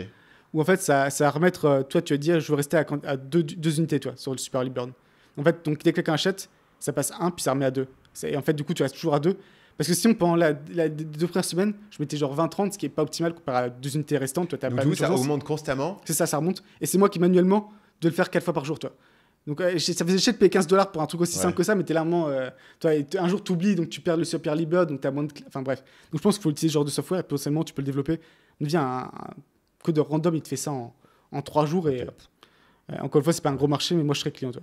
Donc, dites-moi si jamais vous faites ça. Mais c'est un gros facteur. Dès qu'on l'a mis en place, tu as senti qu'il y avait un gros up où les gens, effectivement, ils ont dit putain, c'est la seule chance d'avoir si peu cher. C'est les 2 derniers. Et personne ne s'est plaint. Moi, j'ai un peu le plus plaint, c'est un peu bizarre. Il y en avait plus 2, j'en ai acheté un, c'est revenu à 2. Mais en fait, les gens ils font pas gaffe plus que ça, quoi. Et le dernier, je pense, effectivement, l'idée, c'est d'utiliser la preuve sociale, notamment en mettant le montant. Je pense en mettant Successfully Back ton Kickstarter, tu fais un screenshot du montant. En plus, nous, notre boîte, elle est à Hong Kong, donc ça fait des Hong Kong dollars. Ce qui fait un plus gros montant, genre on a fait genre 600 000 Hong Kong dollars ou 700 000 Hong Kong dollars. Ce qui est un truc aussi chiant parce que du coup, dans le listing, ils ont pas, après 11 ans, ils n'ont pas encore compris comment faire ça à Kickstarter pour mettre un. Si ta boîte en Hong Kong, tu dois faire en Hong Kong dollars, t'as pas le choix. Ah ouais. Du coup, tu dois mettre par tout équivalent. C'est quoi l'équivalent, quoi. Ils peuvent pas payer dans leur propre devise. Ils peuvent pas si, avoir le prix dans leur propre devise, quoi. Bah, ils voient en fait la conversion. Mais du coup, ce serait plus simple si tu pouvais mettre originellement dans ce montant. Mais ils voient comme la conversion. Il y a écrit en gros ce prix en compte $, ça correspond à ta conversion. Mais j'ai toujours un peu rêvé de faire un Kickstarter. Je suis content que tu l'aies fait et que tu puisses nous partager les leçons. Même pour un livre, je pense que c'est pas délirant. En fait, pour un livre, ça a un certain sens, je pense. Ouais, tu vois, parfois j'ai des idées de trucs et je me dis, ouais, ce truc-là, je vais jamais vraiment le faire sérieusement. Je t'en parlais tout à l'heure et je voulais parler un peu du syndrome de l'objet bien. Moi, j'ai plein d'idées comme ça, tu vois, de produits et tout. Et je me dis, en fait, si je le faisais, la seule manière raisonnable de faire ce truc, c'est de faire un Kickstarter juste sur la logique de la prévente, pour le coup, pour de vrai, tu vois. Moi, il y a beaucoup de formations que j'ai lancées en prévente pour pouvoir voir si ça intéressait les gens et si oui, pourquoi, tu vois. Et parfois, je me dis, ok, ce produit, c'est une petite idée que j'ai eue, ça pourrait être cool, mais en fait, ça se trouve, je suis le seul à trouver ça cool, quoi. Et si je devais faire un Kickstarter, le truc, c'est que je devrais passer, on va dire, une semaine au marketing, tu vois, je suis assez rapide, une semaine pour faire une page, une vidéo, un machin. Mais c'est le parti cool, tu vois, une semaine de créer un truc, raconter mon histoire du produit. Et en fait, tout ce que tu as à faire, c'est raconter ton histoire et après le mettre. Et du coup, le truc toujours que je me dis qui me bloque, bon, bah, c'est forcément, il y a plein de travail derrière pour deliver et tout. Et après, il faut quand même pricer, il faut être sûr de pouvoir. Et tous les éléments de produit physique, je suis pas super, enfin, j'ai pas d'expérience et tout. Je me dis, ouais, potentiellement, je vais m'amuser une semaine à faire une page et après me créer une galère si ça marche, tu vois, pouvoir délivrer le truc. Ou alors, j'aurais pas pricé assez correctement que ça, donc ça m'a toujours bloqué. Mais il y a ce truc où je me dis, pour ce genre de projet, ça peut vachement avoir du sens en fait. Parce que ils ont réussi à faire accepter aux gens le concept de pré-vente dans le produit physique, qui sinon est assez dur. Même tu vois, si tu fais du logiciel, tu fais un truc, tu fais bonjour, je veux un logiciel, vous allez l'avoir dans 6 mois quand il sera créé. Les gens sont un peu en mode, bon, bah je vais attendre 6 mois, quoi. Ton truc, j'y crois pas trop, tu vois. Mais j'ai 2 autres petites leçons. Enfin, une un peu très tactique, c'est que le truc qu'on n'avait pas trop anticipé, et bon, je l'ai en grande partie délégué, donc ça va pas trop toucher, mais c'est la partie logistique quand même très casse-couille. Ouais. Parce que non, en fait, c'est fou parce que 800, tu n'utilises pas beaucoup comparé aux ventes qu'on fait à Amazon. On fait 3 fois ça par jour, toi, tu le sens même pas, quoi. Là, 800 personnes, tu dois leur donner individuellement un code suivi, c'est dans 40 pays différents. Ils t'envoient en plus, c'est des mecs un peu hyperactifs, ils t'envoient 14 messages, c'est le bordel, toi, il y a des produits qui fonctionnent. En plus, on a des problèmes de qualité sur celui-là, pas de chance. Putain, par contre, ça m'a rendu fou. Le produit était parfait en tant que tel, mais en fait, l'usine nous a plus ou moins enflé sur une partie des adapteurs. Le truc de base que tu branches dans ton mur, quoi. Et donc, rien que pour ça, on a dû en envoyer en rab et ça a été un peu chiant là-dessus. Mais ouais, il y a quand même une grosse partie logistique un peu galérienne où tu te rends compte un peu tout ce que fait Amazon pour toi, quoi. Parce que là, la communication avec 800 personnes, c'est un peu chiant. Aussi, c'est toujours fascinant tous les gens qui t'écrivent dans leur langue natale, tu vois. Tu as vraiment qui est en italien, en polonais. Tu vas lui répondre en anglais, rien à foutre. Tu vas te renvoyer un message. En plus, des fois, c'est des trucs choquants, genre néerlandais. Tu vas faire croire que t'as un néerlandais qui est sur Kickstarter qui parle pas anglais, tu vois. Ça n'existe pas. Tu fais exprès, t'as choisi. Il y a un truc. Je sais pas, et après, la méta-leçon aussi, À la base, c'était quelqu'un qui devait s'en charger dans mon équipe. Et on prenait du retard. Parce qu'en fait, nous, ce qu'on voulait surtout pas, c'est rater l'été sur Amazon. En fait, on voulait pas. Parce qu'il faut que le Kickstarter, tu fasses avant Amazon, tu vois. Il faut que tu le livres aux gens avant Amazon. Sinon, ils sont là, je pouvais avoir plus vite sur Amazon. Donc, on a littéralement nos produits chez Amazon et tout, on devait garder le listing fermé, tu vois. Donc, on voulait pas rater l'été. Et ça devenait un peu rien parce qu'en fait, ça prenait trop de temps pour créer le truc. Et on allait rater l'été. Et pour d'autres raisons aussi, mais en fait, on s'est séparé de cette personne qui était vraiment en disant faut baisser le objectif et je pense que ça va me prendre un temps plein de travailler juste sur Kickstarter, tu vois. Et du coup, c'est moi qui l'ai repris. Et en gros, en une semaine, c'était fait. Enfin, la page était créée. Enfin, après, il a déjà fait un peu de travail là-dessus, mais c'était créé, on s'était lancé. Et ça me prenait littéralement 15 minutes par jour, toi. Et donc, il y a plein de trucs, je pense qu'on s'en fait des montagnes. T'y vas et tu vois après. Le seul marketing que tu as fait, c'est les pubs, en fait. C'est les pubs, ouais. Donc, en fait, si j'étais en mode, OK, j'ai un produit et je suis prêt à investir. Enfin, les pubs, et après le listing, il faut préparer le listing quand même. Et il y a une vidéo particulière aussi. Je suis prêt à faire la vidéo parce que moi, la vidéo, moi, je la ferai gratos, ça m'amuse, tu vois, pour un produit et tout. Parce que moi, tu vois, j'ai un peu un truc, moi, je me dis, OK, donc c'est un domaine où j'ai pas d'audience, ça veut dire qu'il faut que je crée du contenu ou alors il faut que je contacte des influenceurs et tout, mais en fait, non. Si tu peux faire juste la pub, finalement, tu n'as pas besoin de passer énormément de temps à créer le Kickstarter, en fait. Ça. Par contre, il faut être prêt à. Parce que si tu vas mettre 20-30 000 euros de budget, il faut être prêt à cramer tes 20-30 000 euros, quoi. Et je pense aussi qu'il faut être prêt derrière à te dire, OK, il faut gérer la logistique et il faut encaisser ça. Si ça marche, OK. Mais ouais. Et du coup, un peu la conclusion là-dedans, c'est que c'est vraiment purement pour l'image. Ouais. T'as peu de chances que ce soit vraiment intéressant d'un point de vue. Ouais. Et là, ça ferait une bonne vidéo, tu vois. Si je voulais faire un truc comme ça, si j'avais une idée de produit, je me dis, OK, je vais faire ça. J'ai passé un mois à travailler sur ce truc au total. Mais après, si je peux avoir une vidéo super quali de j'ai fait un produit et voilà, en plus, je m'en fous, tu vois. Si c'est pour une vidéo. La vidéo ça m'a coûté 5 000 $, c'est ça, ouais. et que j'ai fait, tu vois, si j'ai fait 0 marge sur le Kickstarter, mais j'en ai tiré une vidéo, une case study, les gens ils vont s'en souvenir longtemps. Et il y a une époque où il y avait un blogueur que je fais qui s'appelait Pat Flynn, enfin il est toujours là, il s'appelle toujours Pat Flynn, qui d'ailleurs s'est reconverti dans les cartes Pokémon. Je sais pas si tu avais suivi Pat Flynn à l'époque et si tu as vu ce qu'il fait maintenant. Non, pas du tout. Donc Pat Flynn à l'époque, il faisait Spark Passive Income, c'est vraiment un blogueur à l'ancienne et tout. Il écrivait des articles et il faisait des liens affiliés. Et il avait lancé un produit qui est un espèce de tripode pour caméra pour vlogueur. En gros, tu peux le tenir comme ça et ça fait un peu un selfie stick. Et après, tu le déplies et ça fait un tripode. Okay. Ils avaient lancé ça il me semble qu'ils avaient fait un Kickstarter. Et moi, ce projet m'avait fasciné parce que c'est la première fois que je voyais un mec, tu vois, c'est que des blogueurs et tout, qui faisait un produit physique et qu'il avait vraiment lancé. Il avait son produit sur Amazon. Et après, leur produit, il avait bien marché. Mais fondamentalement, je pense que tu regardes les profits qu'ils ont fait sur le tripod versus les profits qu'ils faisaient juste en te mettant des liens affiliés Bluehost et GoDaddy, tu vois, ça n'avait rien à voir. Mais le projet, il était trop cool en fait. Et c'est un truc, aujourd'hui encore, je me souviens, tu vois, Pat Flynn, un des top 3 dont je me souviens, c'était ses études de cas, l'étude de cas sur ça. Et maintenant, des cartes Pokémon. Donc maintenant, Pat Flynn, qui est un gars qui doit avoir 45 ans et tout, il s'est reconverti et c'est devenu un des plus gros youtubeurs cartes Pokémon US. Okay. Il fait encore sa chaîne, il fait encore son site Smart Passive Income. Est-ce qu'il met encore son revenu sur le site Il a arrêté de mettre ses revenus sur son site. C'était ouf, c'était incroyable à l'époque. Vraiment, tu vois les 100 000 $, t'es là, comment c'est possible 100 000 $ par mois. 95 000 $ Bluehost. Ouais. Donc il a un affilié de Bluehost. À l'époque, il vendait pas de formation, il était full affiliate et tout. Ouais. Et c'est marrant parce qu'il faisait 95 000 $ avec son site principal, enfin Smart Passive Income, qui disait comment gagner de l'argent. Ouais, et après, il parlait d'études de cas où il faisait son site de, je sais pas, de camionneur qui rapportait 300 $ par mois. Tu vois, c'était intéressant. Non, il avait quand même un processus au départ où il apprenait aux gens à passer un examen très particulier pour les architectes, pour faire de l'architecture écologique. Enfin, il avait une niche très particulière et il vendait une espèce de... Et moi, c'est le premier site sur lequel je suis tombé en Make Money Online. J'ai tapé, je crois, c'était en hiver 2011, je pense, où j'ai tapé comment gagner How to Make Money Online et je suis tombé sur lui, quoi. Donc c'était mon premier entrée. Et après, un dernier truc, je pense qu'on n'a pas assez fait. Il a sa chaîne s'appelle Deep Pocket Monster. Qu'il a lancé en parallèle, 900 000 abonnés. Ok. Et ce qu'il fait dedans, c'est qu'il parle de cartes Pokémon, il ouvre des cartes Pokémon et tout. Et c'est Pat Flynn voilà, qui fait ça. C'est vraiment très drôle et ces vidéos, elles cartonnent. Hein. Ces 4 dernières vidéos, 700 000 vues, 700 000 vues, 200 000 vues, 200 000 vues. Quoi. Comme quoi, il y a aussi un carry-over en fait. En fait, quand t'es bon dans... Ouais, quand t'es bon, tu vois. Mais vraiment, il s'est reconverti dans la niche. J'ai une grosse admiration parce que en plus, là, tu vois, il parle à des enfants. Enfin, il a dû faire. Tu vois, les gens qui le regardent, c'est pas les mêmes gens qui le regardaient sur son ancienne audience. Donc, il a dû vraiment repartir de zéro. Je crois qu'il a commencé il y a 3 ans. Donc, c'est pas extrêmement long. Et c'est devenu un des plus gros youtubeurs Pokémon. Il fait une conférence où ils vont tous venir avec leurs classeurs de cartes Pokémon et se les échanger et tout. Enfin, vraiment, il est devenu un énorme influenceur Pokémon, ce que je trouve très très drôle. Et il y est devenu par ses enfants. En fait, c'est ses enfants qui étaient à fond là-dedans. Il s'est dit, je vais m'intéresser à ce que font mes enfants. Et il s'est mis dedans et voilà, il a monté la chaîne et tout. Et je kiffe cette histoire-là. On a terminé, je pense, sur le côté Kickstarter, sauf si on avait une raison particulière où on a commencé à parler de Pat Flynn. Je me souviens plus comment on a arrivé. Juste un des trucs, je pense qu'on n'a pas très bien fait et qu'on pourrait toujours faire et qu'on le fera mieux à l'avenir. C'est du coup, encore une fois, tu as une audience quand même assez qualitative des backers. Ouais. C'est beaucoup d'ingénieurs CSP++, enfin, c'est des gens qui ont de l'argent, qui sont prêts à... Toi, early adopter, forcément, tu vas pas sur Kickstarter, t'es pas... Ouais.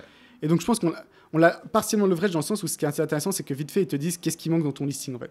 Ils t'expliquent, ça... En fait... Alors que sur Amazon, les gens... Il manque un truc, ils vont pas te contacter que toi, ils vont passer au listing d'après toi. Ouais, okay. Alors que là, ils sont un peu curieux, un peu commit, et que aussi potentiellement, encore une fois, c'est ces personnes-là. L'idée, c'est à quel point tu peux réutiliser dans les campagnes ensuite. Donc là, il faut que je regarde. Juste après, je regarderai encore est-ce qu'on peut choper leurs emails parce que je pense que ça a une grosse valeur. Ça a une grosse valeur. Ouais. Parce que potentiellement, tu peux builder le compte. Et c'est beaucoup ce qu'a fait Pebble, tu vois. Ils font Pebble 1, Pebble 2, Pebble 3. Et c'est vraiment mis en avant sur Kickstarter. Ils mettent en avant combien de campagnes tu as faites. Et aussi, combien de projets tu as backé? Petit tips, un autre tip, c'est en fait, tu peux backer. Non, en fait, pour faire semblant que tu fais partie de l'écosystème, tu backes genre 20 projets pour $1 parce que tu mets de la somme que tu veux, tu vois. Tu as l'option de toujours mettre un peu un don où tu réclamerais, tu vois. Donc, nous, on a backé 20 projets différents à $1, des trucs totalement random. Après, des trucs, je me suis rendu compte que j'avais backé des trucs sans pas exprès. J'ai pas fait gaffe. J'ai vu un truc ring, tu sais, un anneau. Mais en fait, c'était un anneau pour bits. J'ai pas fait gaffe. J'avais pas fait gaffe que c'était sur ça, quoi. Et d'ailleurs, après, ce qui m'a fait rager, c'est qu'ils nous ont battus. Ils ont fait genre $120 000. J'étais appelé. Attends, il a quoi cet anneau là? Je sais pas ce qu'il avait pour un anneau pour vite, mais. Je sais pas, je crois pas que c'était. Eux, ils font comment pour la pub? Ils peuvent pas, quoi. Ils doivent... Et les $100 000, c'est que de la marge, ils peuvent pas faire de pub, à mon avis. Hein. Ah, c'est vrai que sur Facebook, je sais pas comment ça tourne. Je pense que tu peux, en étant un peu dans les euphémismes. Ouais, okay. Comme les gars qui font la tondeuse, là. Et je pense que si t'envoies vers un domaine comme Kickstarter, à mon avis, t'es un peu secure, quoi. Kickstarter, à mon avis, ils font moins gaffe, Facebook, que si t'envoies vers un nouveau domaine un peu random. Je pense que ça aide un peu potentiellement. Ouais, que anneaupourbit.com. C'est ça. C'est plus compliqué. mais bon, félicitations à eux. En plus, je pense que c'est une bonne marge pour le coup. Le prix était assez élevé. Est-ce que le business, tout ce qui est sextoy et tout, c'est une bonne niche sur Amazon ou en e-com généralement, ou est-ce que c'est compliqué, c'est compétitif? Je connais 2-3 personnes qui le font. Le trick dans ce business, c'est en fait, si par défaut, tu le verras pas sur Amazon. Okay. En fait, il faut activer l'option. Voir les trucs pour adultes, ce qui est très peu de gens font en réalité. Parce que les settings sur Amazon, faut les trouver, quoi. Faut les trouver. Même pas, tu veux retrouver le contenu que tu as acheté sur Kindle, il y a genre 4 menus pour y arriver, quoi. Donc celui-là, donc tout le jeu, c'est beaucoup un truc de chinois avec quelques amas qui font ça. Okay. Tout le jeu, c'est comment tu peux faire classifier ton produit comme pas un produit pour adulte, toi. Ok. Et donc tu peux disséminer tous les trucs possibles, imaginables, toi. Ou utiliser des concombres ou autres pour illustrer, peu importe. Tu fais en sorte que les gens comprennent pas, enfin que Amazon, tu essaies de passer en douce. Et ce que tu fais, alors c'est là où ça devient très black hat, c'est qu'en fait, si tu mets dans tes mots-clés, dans ton texte, ce genre de mots-clés, Amazon le flag. Même les images, ils vont reconnaître le texte, ils vont le flag, peu importe. Donc, mais ce qui est indexé et sur lequel Amazon ne contrôle pas, c'est les reviews, en fait. Donc, ce que tu fais, c'est que tu laisses des reviews avec le mot sextoy, par exemple, je sais pas, peu importe. Tu mets ça dans la review et comme ça, tu sors. C'est un autre moyen aussi de vendre tout ce qui est un peu CBD, tu vois. Parce que CBD, c'est encore interdit sur Amazon. Alors que c'est légal par exemple, je crois que c'est sûr que c'est en France, c'est légal, l'huile CBD, tout ça. Et donc, ce que tu fais, tu veux pas écrire l'huile de CBD nulle part dans ton listing, tu as des gens qui achètent, qui mettent une review, super, l'huile de CBD à 5%, peu importe. Toi. Donc, le nom du produit, c'est genre huile essentielle. C'est ça, ouais, huile essentielle relaxante. Non, c'est ça, exactement ça. Où tu utilises un peu des euphémismes. Et après, les gens commencent à. C'est quoi le terme, je sais plus. Mais tu as des euphémismes un peu que les gens connaissent pour dire que c'est de l'huile CBD, quoi. Donc c'est une façon de le faire, donc c'est un truc je pense assez intensif en termes de toi tu te fais quand même assez souvent sauter, enfin ça jarte assez facilement. C'est pas évident, quoi. Mais peut-être que après je dis ça, mais ça se trouve le marché reste quand même parce que je pense à mon avis c'est une fois que tu actives le setting, c'est à vie. Donc les gens qui ont fait ça une fois après ils le voient. Mais moi, vu que le setting n'est pas actif, j'ai par exemple jamais vu de ma vie. Il faudrait avoir une agence spécialisée sur le marketing des sextoys qui ont la liste de retargeting de tous les gens qui ont activé le setting, en fait. Avec le prix une opportunité de business particulière. Du coup, t'as une meilleure caution. Parce qu'effectivement, Mais c'est vrai qu'en fait, on n'a pas rebondi dessus, mais cette idée de l'agence qui est le Pixel Kickstarter, ça va pouvoir se généraliser à plein de domaines, en fait.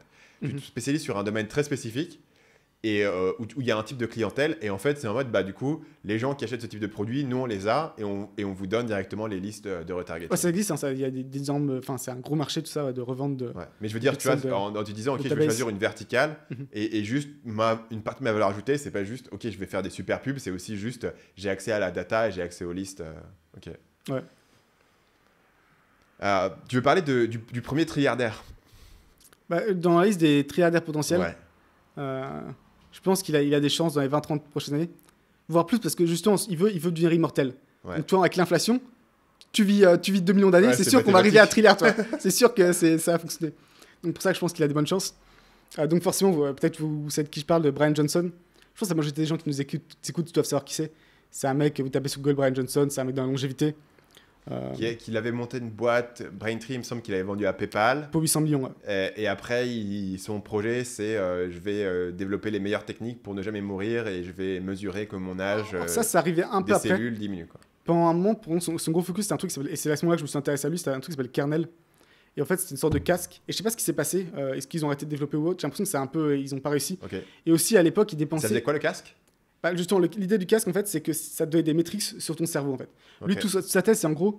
Tu peux savoir si tu as du cholestérol, tu vois. C'est une mesure objective, tu as du cholestérol, tu n'as pas de cholestérol. Tu peux mesurer ton VO2 max, tu peux mesurer ton grip strength, ta poigne. En fait, tu peux avoir beaucoup de data sur ton corps, en fait, et savoir si ton corps va bien ou pas, tout simplement. Et lui, ce qu'il disait, c'est qu'en fait, et c'est très vrai, le cerveau, c'est un peu une boîte noire. On ne sait pas, en fait, ce qui se passe.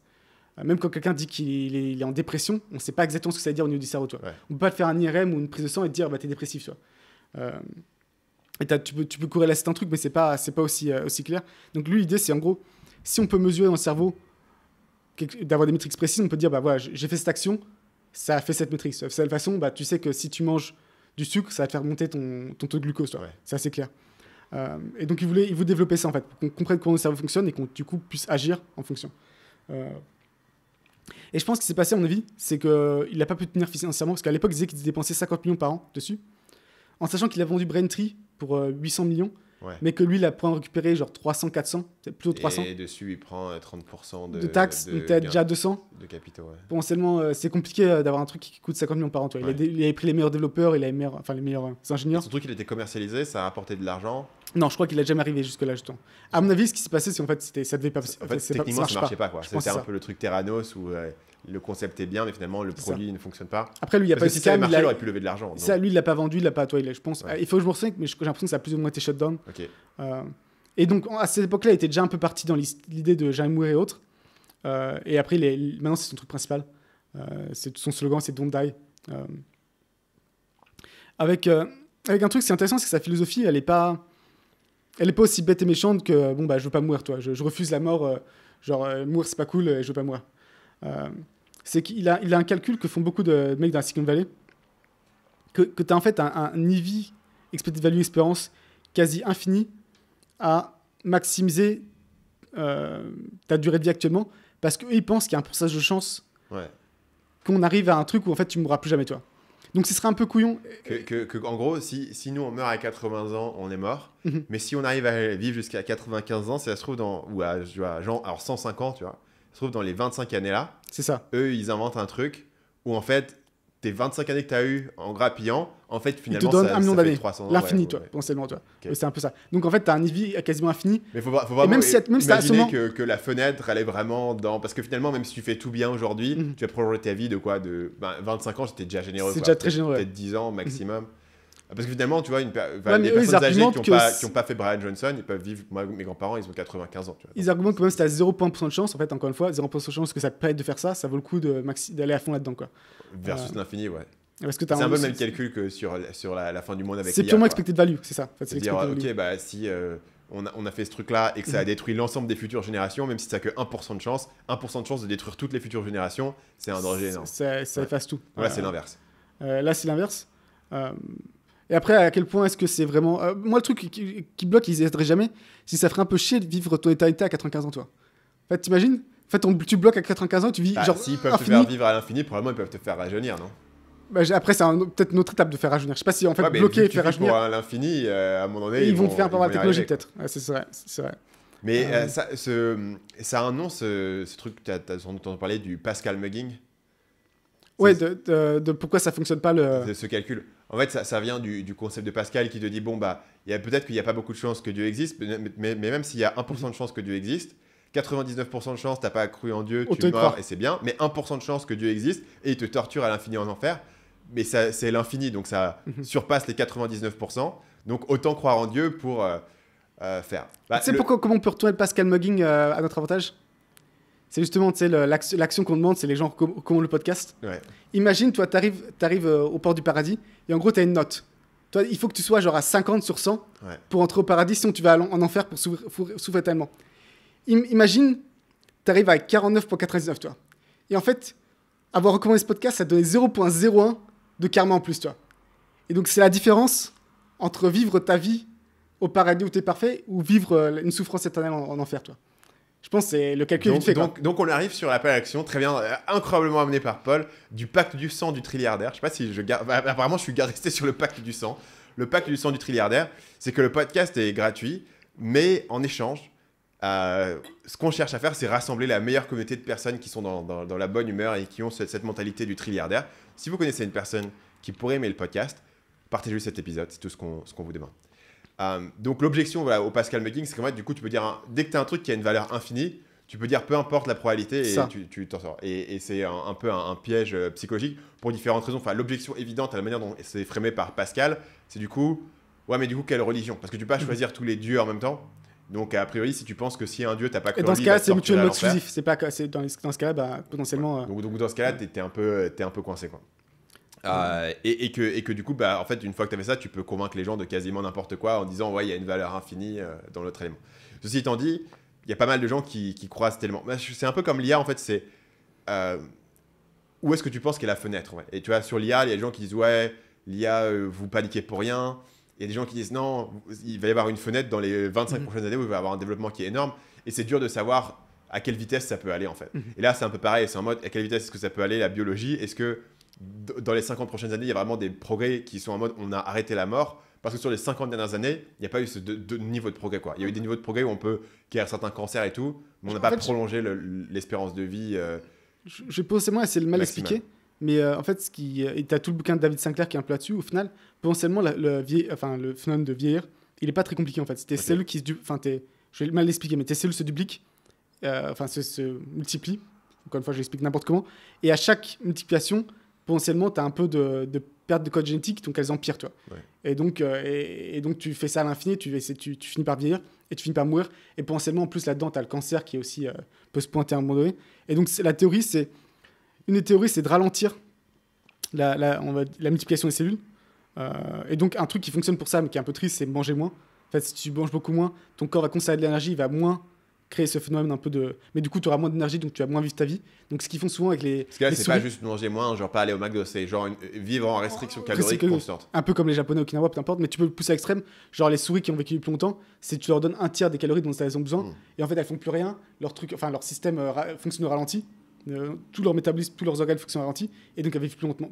Mais du coup, est-ce que si tu prends pas le calcul de Brian Johnson, tu dis pas, ok, il faut vivre comme ça, je vais ruiner ma vie, mais potentiellement, je vivrai assez longtemps pour me faire rattraper par la science, et là, quand la science m'aurait rattrapé, je pourrais bouffer et vivre ma vie à l'éternité. Potentiellement. S'il allait jusqu'au bout du truc, il pourrait aller jusque-là.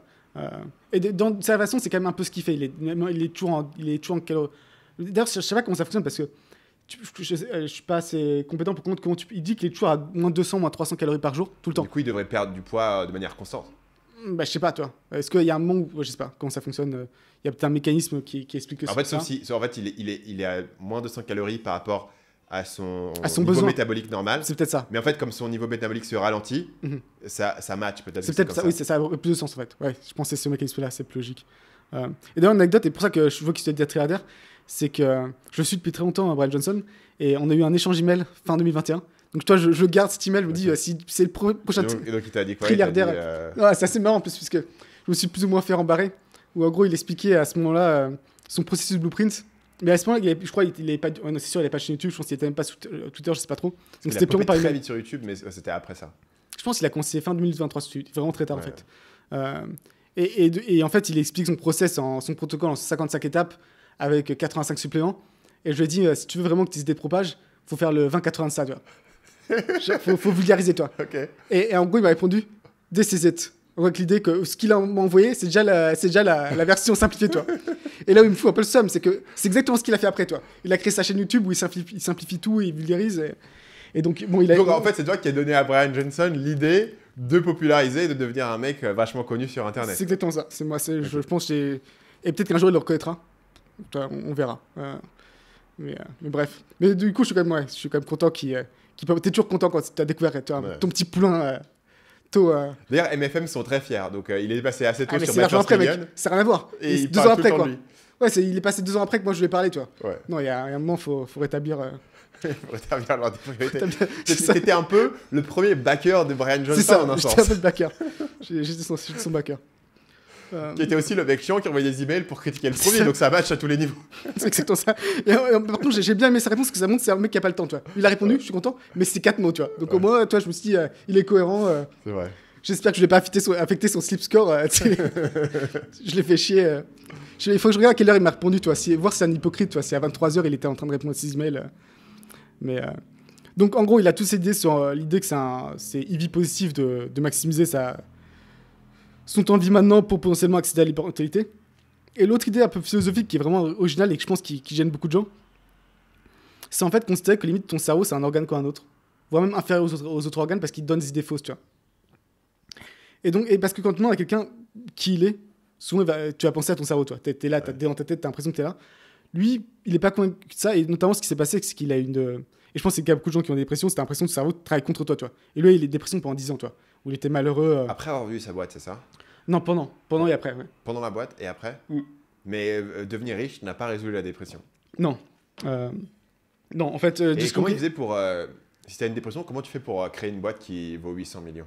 Je pense que tu peux toujours être malheureux et relativement... Mais du coup, est-ce que ça correspond à... Parce que moi, la dépression, c'est genre... tu peux plus rien faire, c'est pas juste t'es triste, quoi. Ou tu peux être malheureux et bosser, mais est-ce que du coup, c'est une dépression? Bah lui, il disait qu'il était suicidaire, tout ça, toi. En fait, je pense que si t'es suicidaire... Bon, toi, tu peux te sentir piégé, donc avoir l'impression, putain, faut toujours que j'avance. Ouais.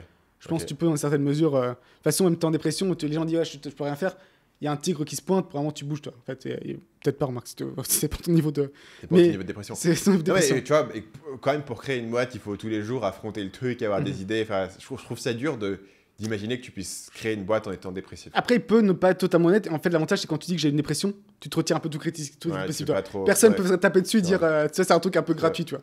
C'est parce qu'il n'a pas développé le casque, c'est pour ça, tu vois. Ouais. S'il avait développé le casque, on aurait pu savoir le score de dépression. Et lui, c'était son idée. En gros, c'est comprendre. Enfin, c'est quoi en fait biologiquement, ce qui se passe sur ça, un truc biologiquement, chimiquement. Actuellement, en fait, on ne sait pas.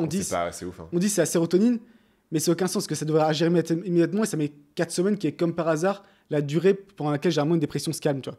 Donc en fait, il y a un très bon article de Scott Alexander là-dessus qui résume un peu. On ne sait pas vraiment. Tu vois, et en fait, c'est une collection de symptômes qui ont vraiment des raisons un peu variées et on met tout ça un peu ensemble. Donc c'est assez intéressant et je pense qu'à terme, on arrivera à mieux comprendre.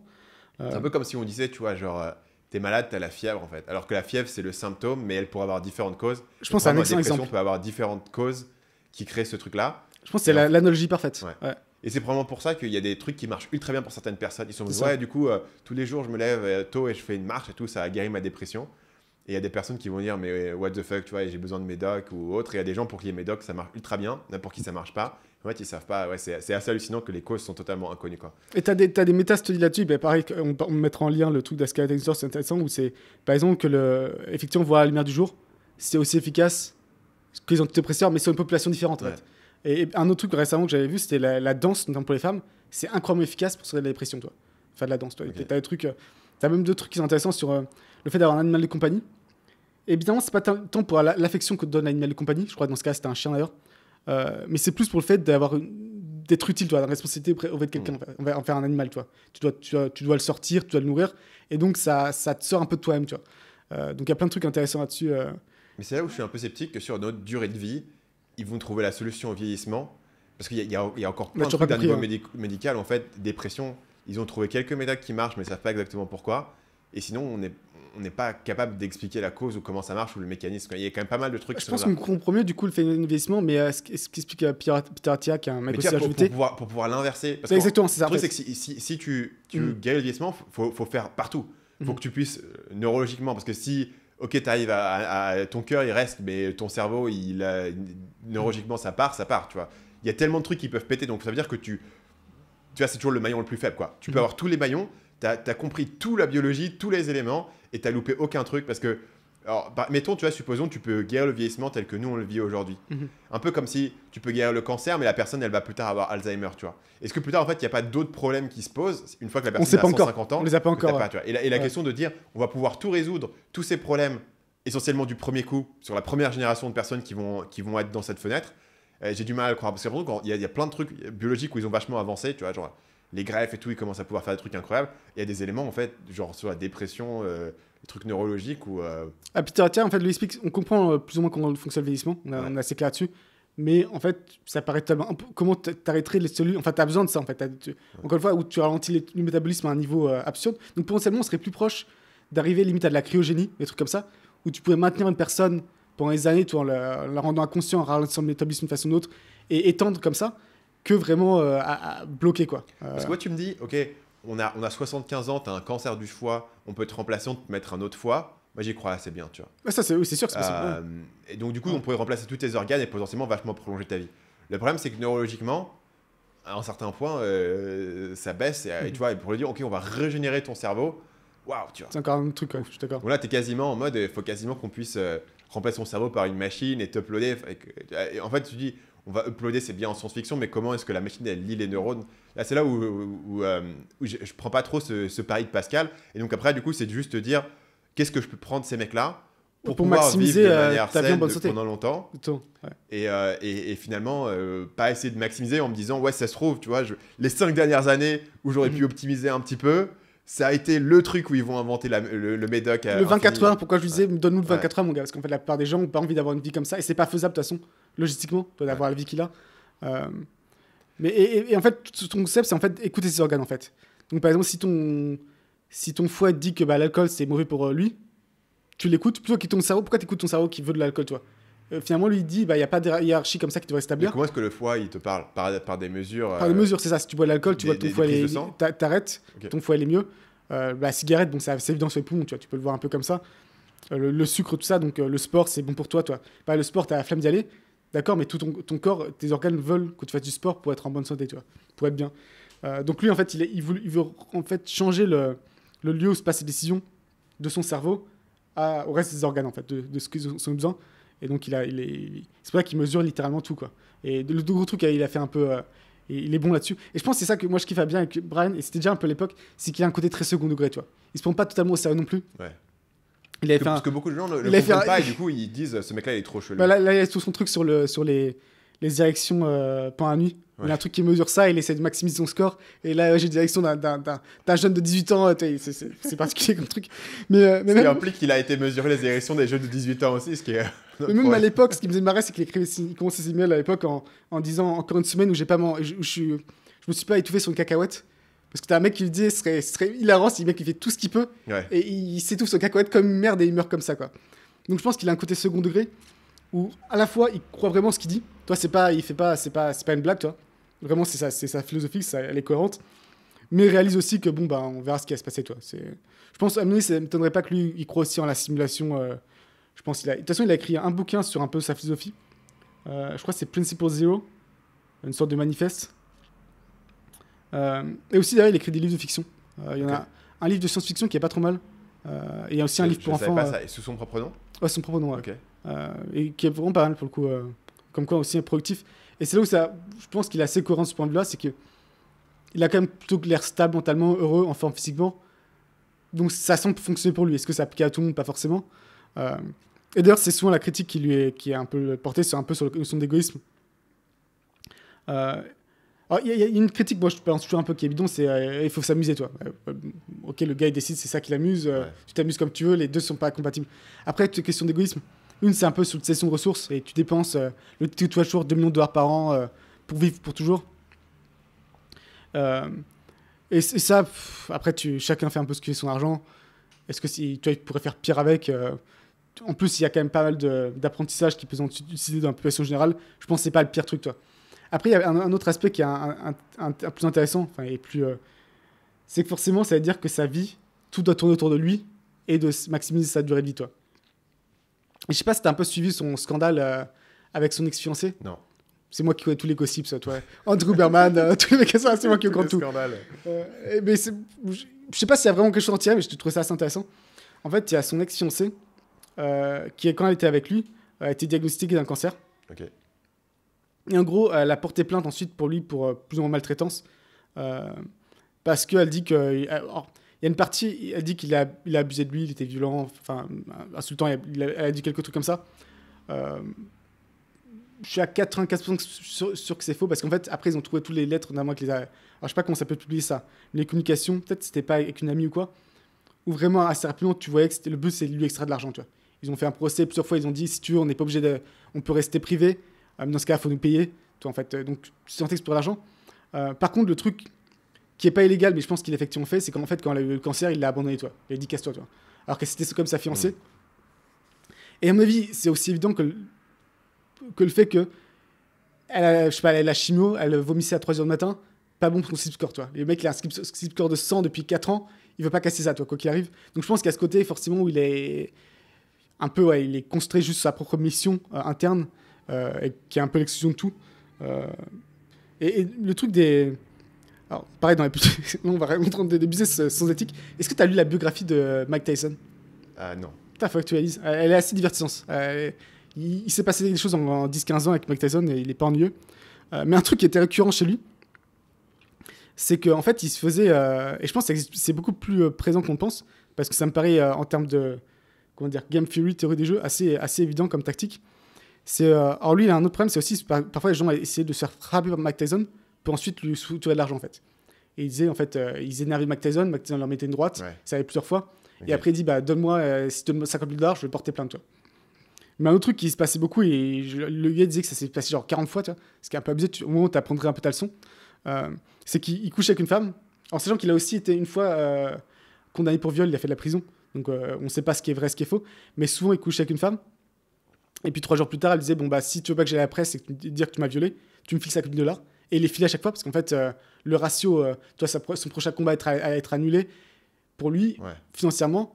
Et pareil, si t'as couché en 2004 avec Mark Zuckerberg, je sais pas, honnêtement, financièrement, t'as rien à perdre. Tu dis, et c'est sûr que Zuckerberg te donne 1 million, même si c'est totalement faux, parce qu'il a pas envie que ça sorte d'un presse, tu vois. Peu importe la vérité là-dedans. Du coup, l'idée de business. Pas l'idée de business, c'est d'être une michto. Là, vraiment, en éthique, on descend à chaque fois plus bas, tu vois. Là, on descend plus bas. C'est une personne connue qui a beaucoup d'argent et pour qui... rationnellement, ça coûte pas cher de filer quelques dizaines de milliers d'euros plutôt que risquer... Comment ils font, en fait, tu vois? Ils sont obligés de faire signer des contrats à tout le monde avant. Encore une fois, je suis pas très impliqué dans le truc, mais je pense que c'est ce qui se passe. C'est ce qui se passe dans 50 Shades of Grey. Elle doit signer un contrat où elle sait ce qu'il va lui faire et tout. Honnêtement, je pense que c'est ce qui... Je vois pas comment autrement tu peux éviter ça à chaque fois, quoi. Ouais. Et même si un contrat, c'est quoi? C'est que Trump, il a avec une pornstar qui au final, elle fait signer, je crois... plusieurs centaines de milliers, 300 000, je crois, un truc comme ça. Et au final, elle a quand même parlé, quoi. Ouais. C'était un peu le seum. Mais lui, ce qu'il avait, c'est pas un contrat sur le fait de coucher. C'était un contrat de t'as pas le droit d'en parler. Ouais, NDA, ouais. Mais elle en a en fait quand même parlé. Ouais. Mais après, c'est compliqué. Ensuite, enfin, ouais, après. Une fois qu'elle en a parlé, ouais. C'est ce que tu fais après, c'est derrière, quoi. Mais encore une fois, je pense qu'au final, la plupart parleront pas parce qu'en fait, elles ont pas spécialement envie d'en parler, toi. C'est pas un truc. Ouais. Elle, c'est juste avoir l'argent.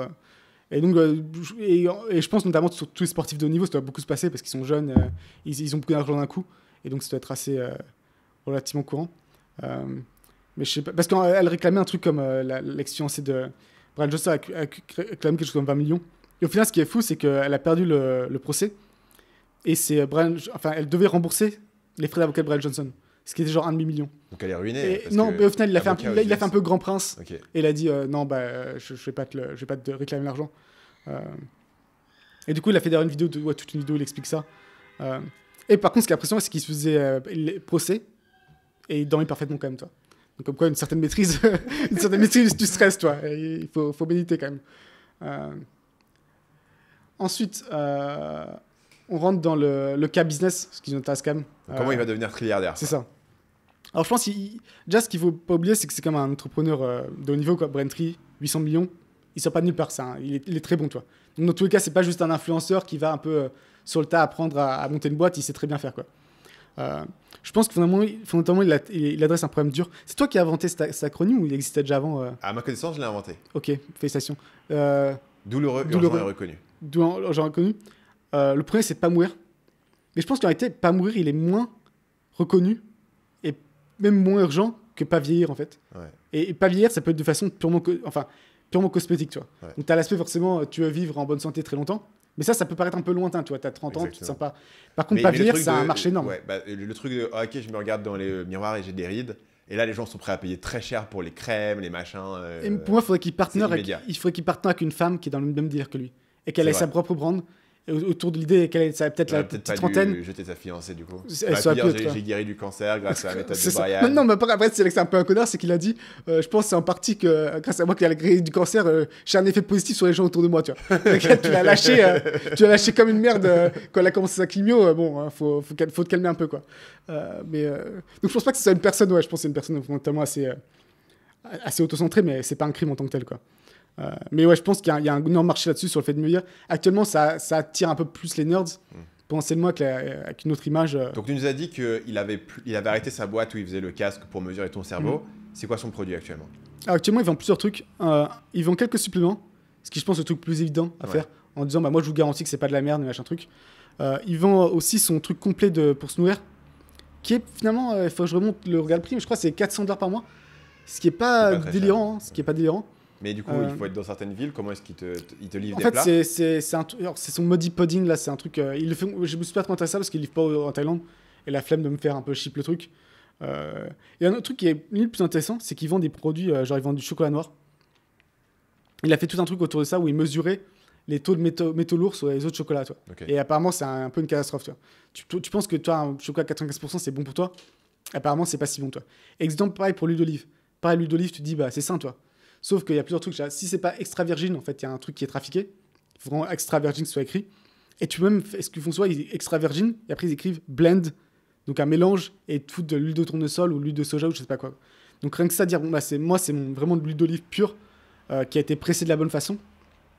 Donc le problème, c'est que si tu commences à remplacer ton huile d'olive et ton chocolat noir, faut que tu remplaces tout ce que tu bouffes, quoi. Donc faut que Brian Johnson il recrée tout le supermarché. Il peut faire un par un. En fait, pas un truc qui pourrait plus. Il va falloir l'échelle est énorme, quoi. Non, parce que je pense des produits vraiment essentiels ou que lui il recommanderait, il y en aurait peut-être 40, 50, ce qui est beaucoup. Hein. Mais en gros, un par un, dire en fait un peu jouer sur on peut jamais être sûr. Et c'est vrai, en fait, moi c'est un gros problème que j'ai dans la nourriture. Tu sais jamais trop à qui faire confiance. C'est pareil, le chocolat noir, j'avais aucune idée qu'il pourrait avoir des métaux lourds. Toi, je pensais, le chocolat noir Lindt, il est très bien. Alors qu'il y a des grosses différences même entre les différentes marques de chocolat noir. Toi, tu vois 95%, tu dis ça peut pas être mauvais, tu vois. Donc peu à peu, tous les attaquer. Et après, le repeat buy, il est monstrueux là-dessus, tu vois. Et encore une fois, vu qu'il s'adresse à une audience qui a les moyens, qui est prêt, la personne moyenne qui s'intéresse à tout ce que raconte Brian Johnson, à l'argent, il peut leur faire casquer 600, 700 $ par mois en groceries. Je pense que c'est pas impossible, tu vois. Et après, tu peux le faire en abonnement où tu as vraiment le truc complet, les 40 produits de Brian Johnson, dans les proportions que tu veux, que tu reçois une fois par mois, quoi. Mais pour faire le thriller, il faut que ça soit mainstream. Ça peut pas être juste être des gens qui payent cher, quoi. Ça pas de thriller, mais ça peut déjà être quelques milliards, toi. Potentiellement, ça peut vraiment monter assez haut. Après, le truc, c'est après tu peux rentrer en magasin aussi, potentiellement, tu vois.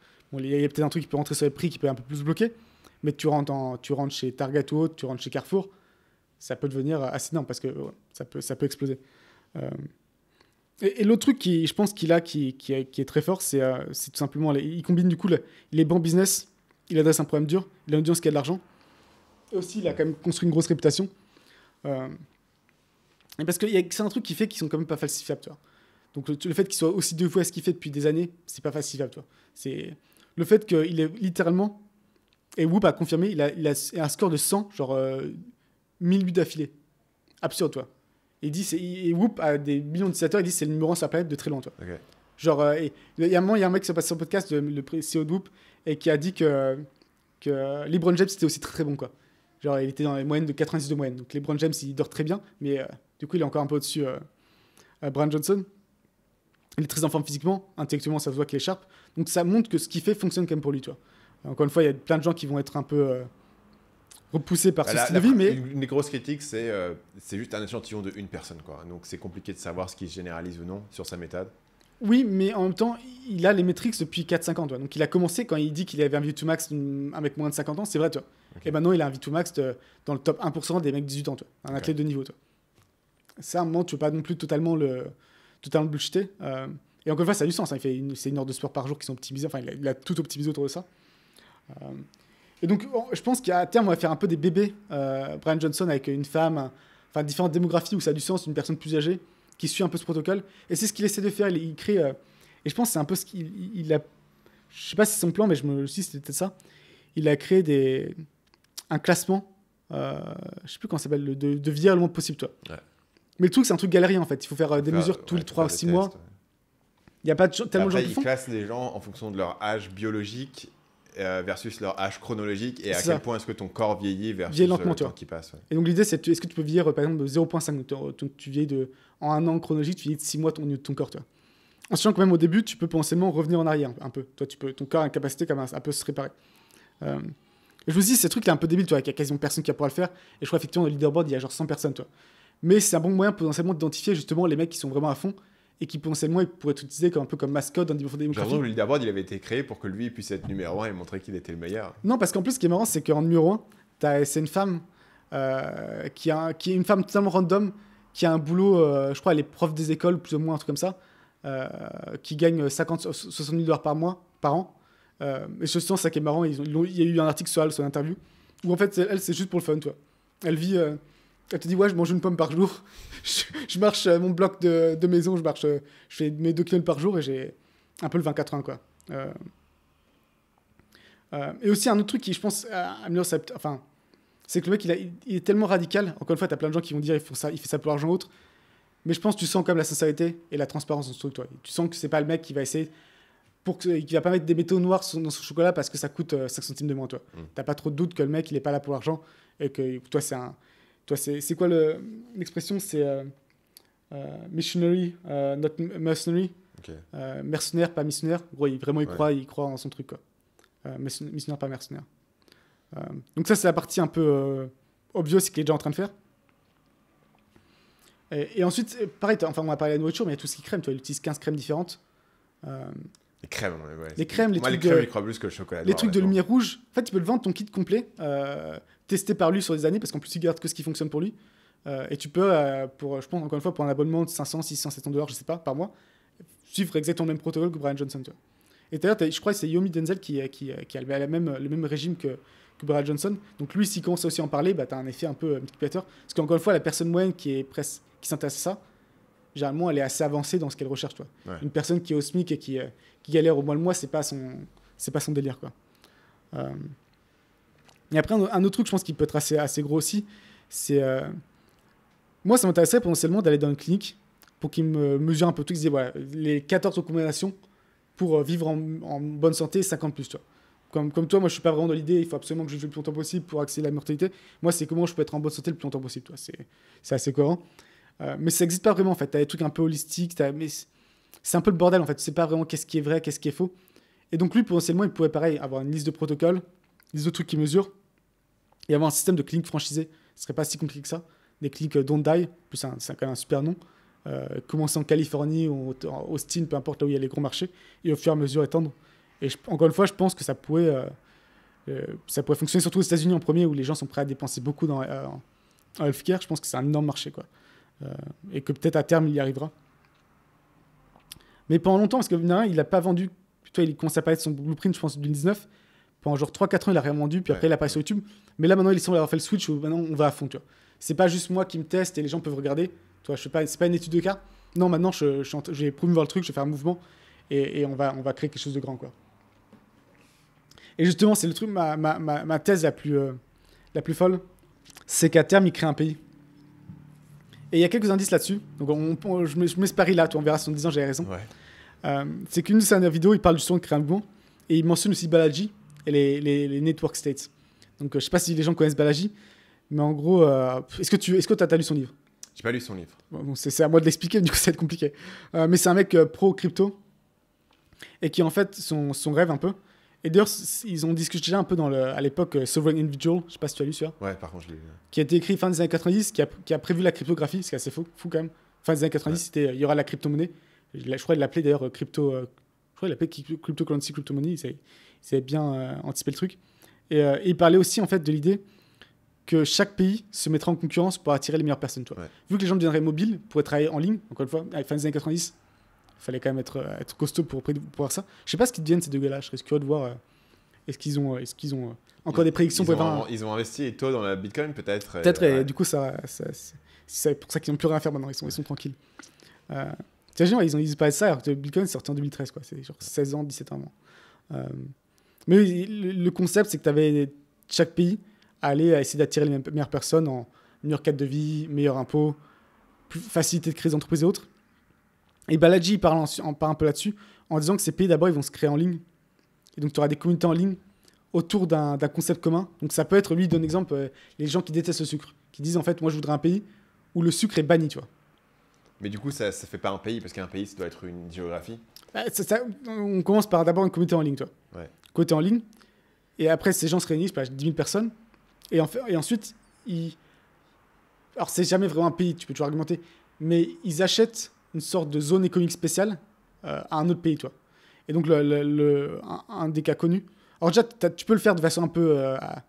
Il y a beaucoup de cultes qui ont fait ça, toi. Des cultes, tu achètes un terrain et tu es plus ou moins dans ta zone. Et, mais tu peux, sinon, acheter vraiment une zone spéciale.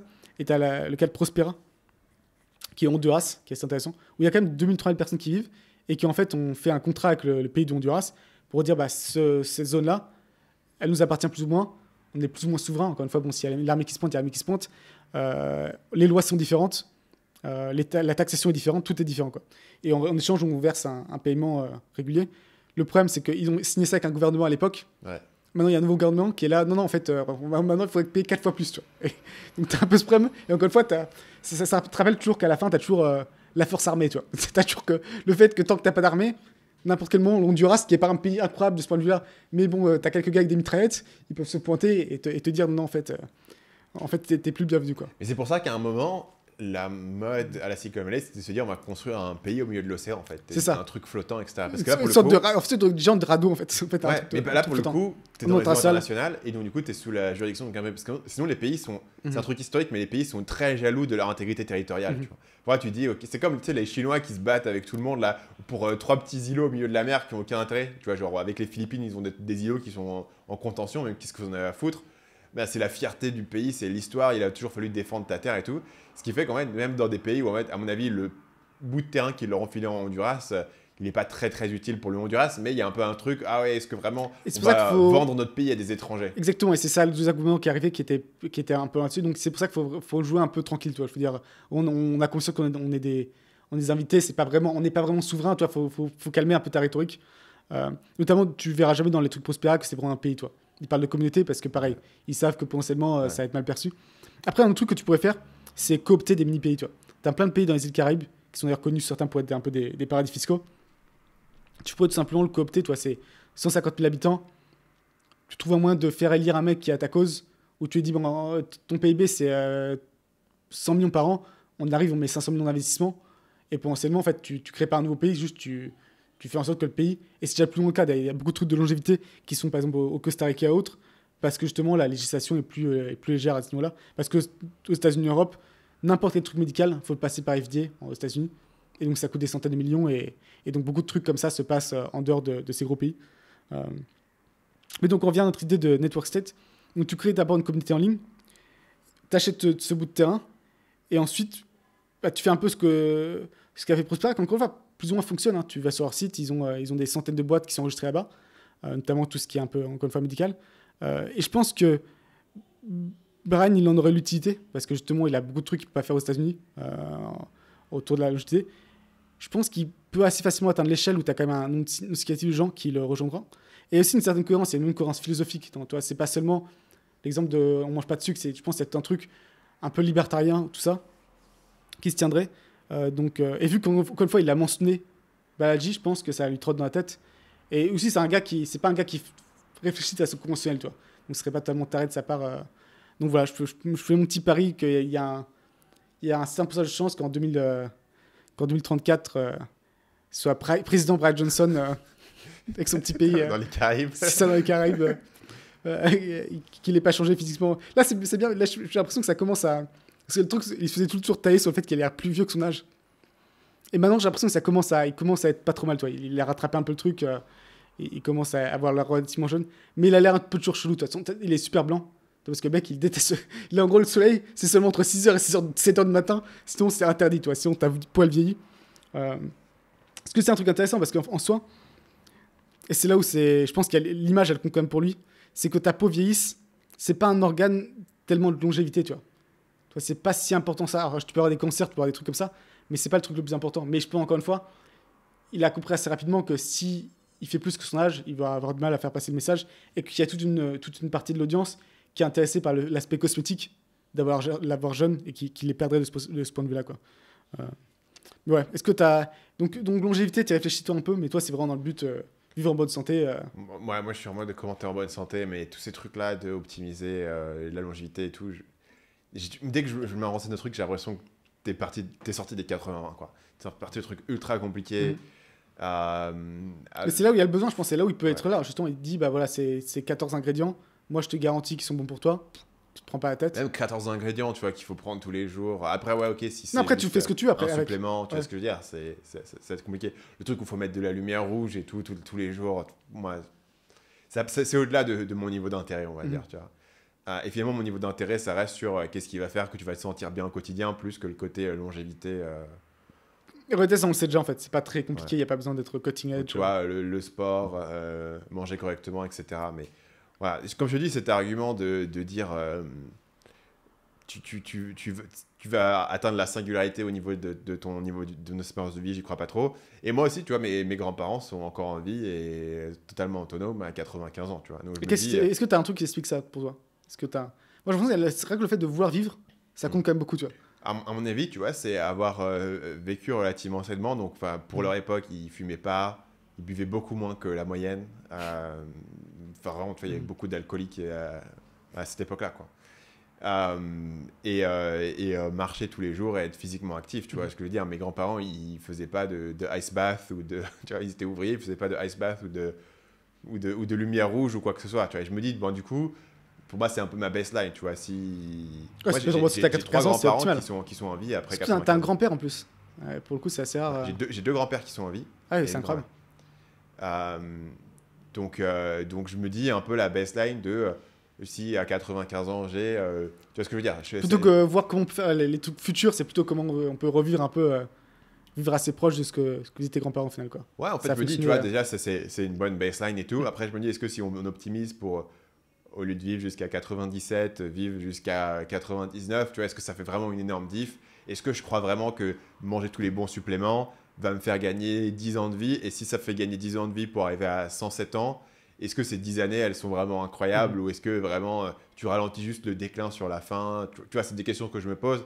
En mode, sauf si vraiment tu me dis, ok, on va vraiment pouvoir te refaire devenir jeune. Ou alors si on va vraiment inviter le truc, on va stopper le vieillissement dans les 30 prochaines années. Ok, tu vois, mais comme j'y crois pas trop, je me dis finalement la chandelle est pas énorme et que en fait si tu fais tout relativement bien mais sans optimiser des trucs compliqués à Brian Johnson, potentiellement génétiquement je peux vivre jusqu'à 95 ans. Peut-être que je fasse une book review, faut que je relise. J'ai lu un livre d'un investisseur qui a vécu jusqu'à 107 ans et genre ça a 13 reviews sur Amazon, c'est un truc un peu obscur.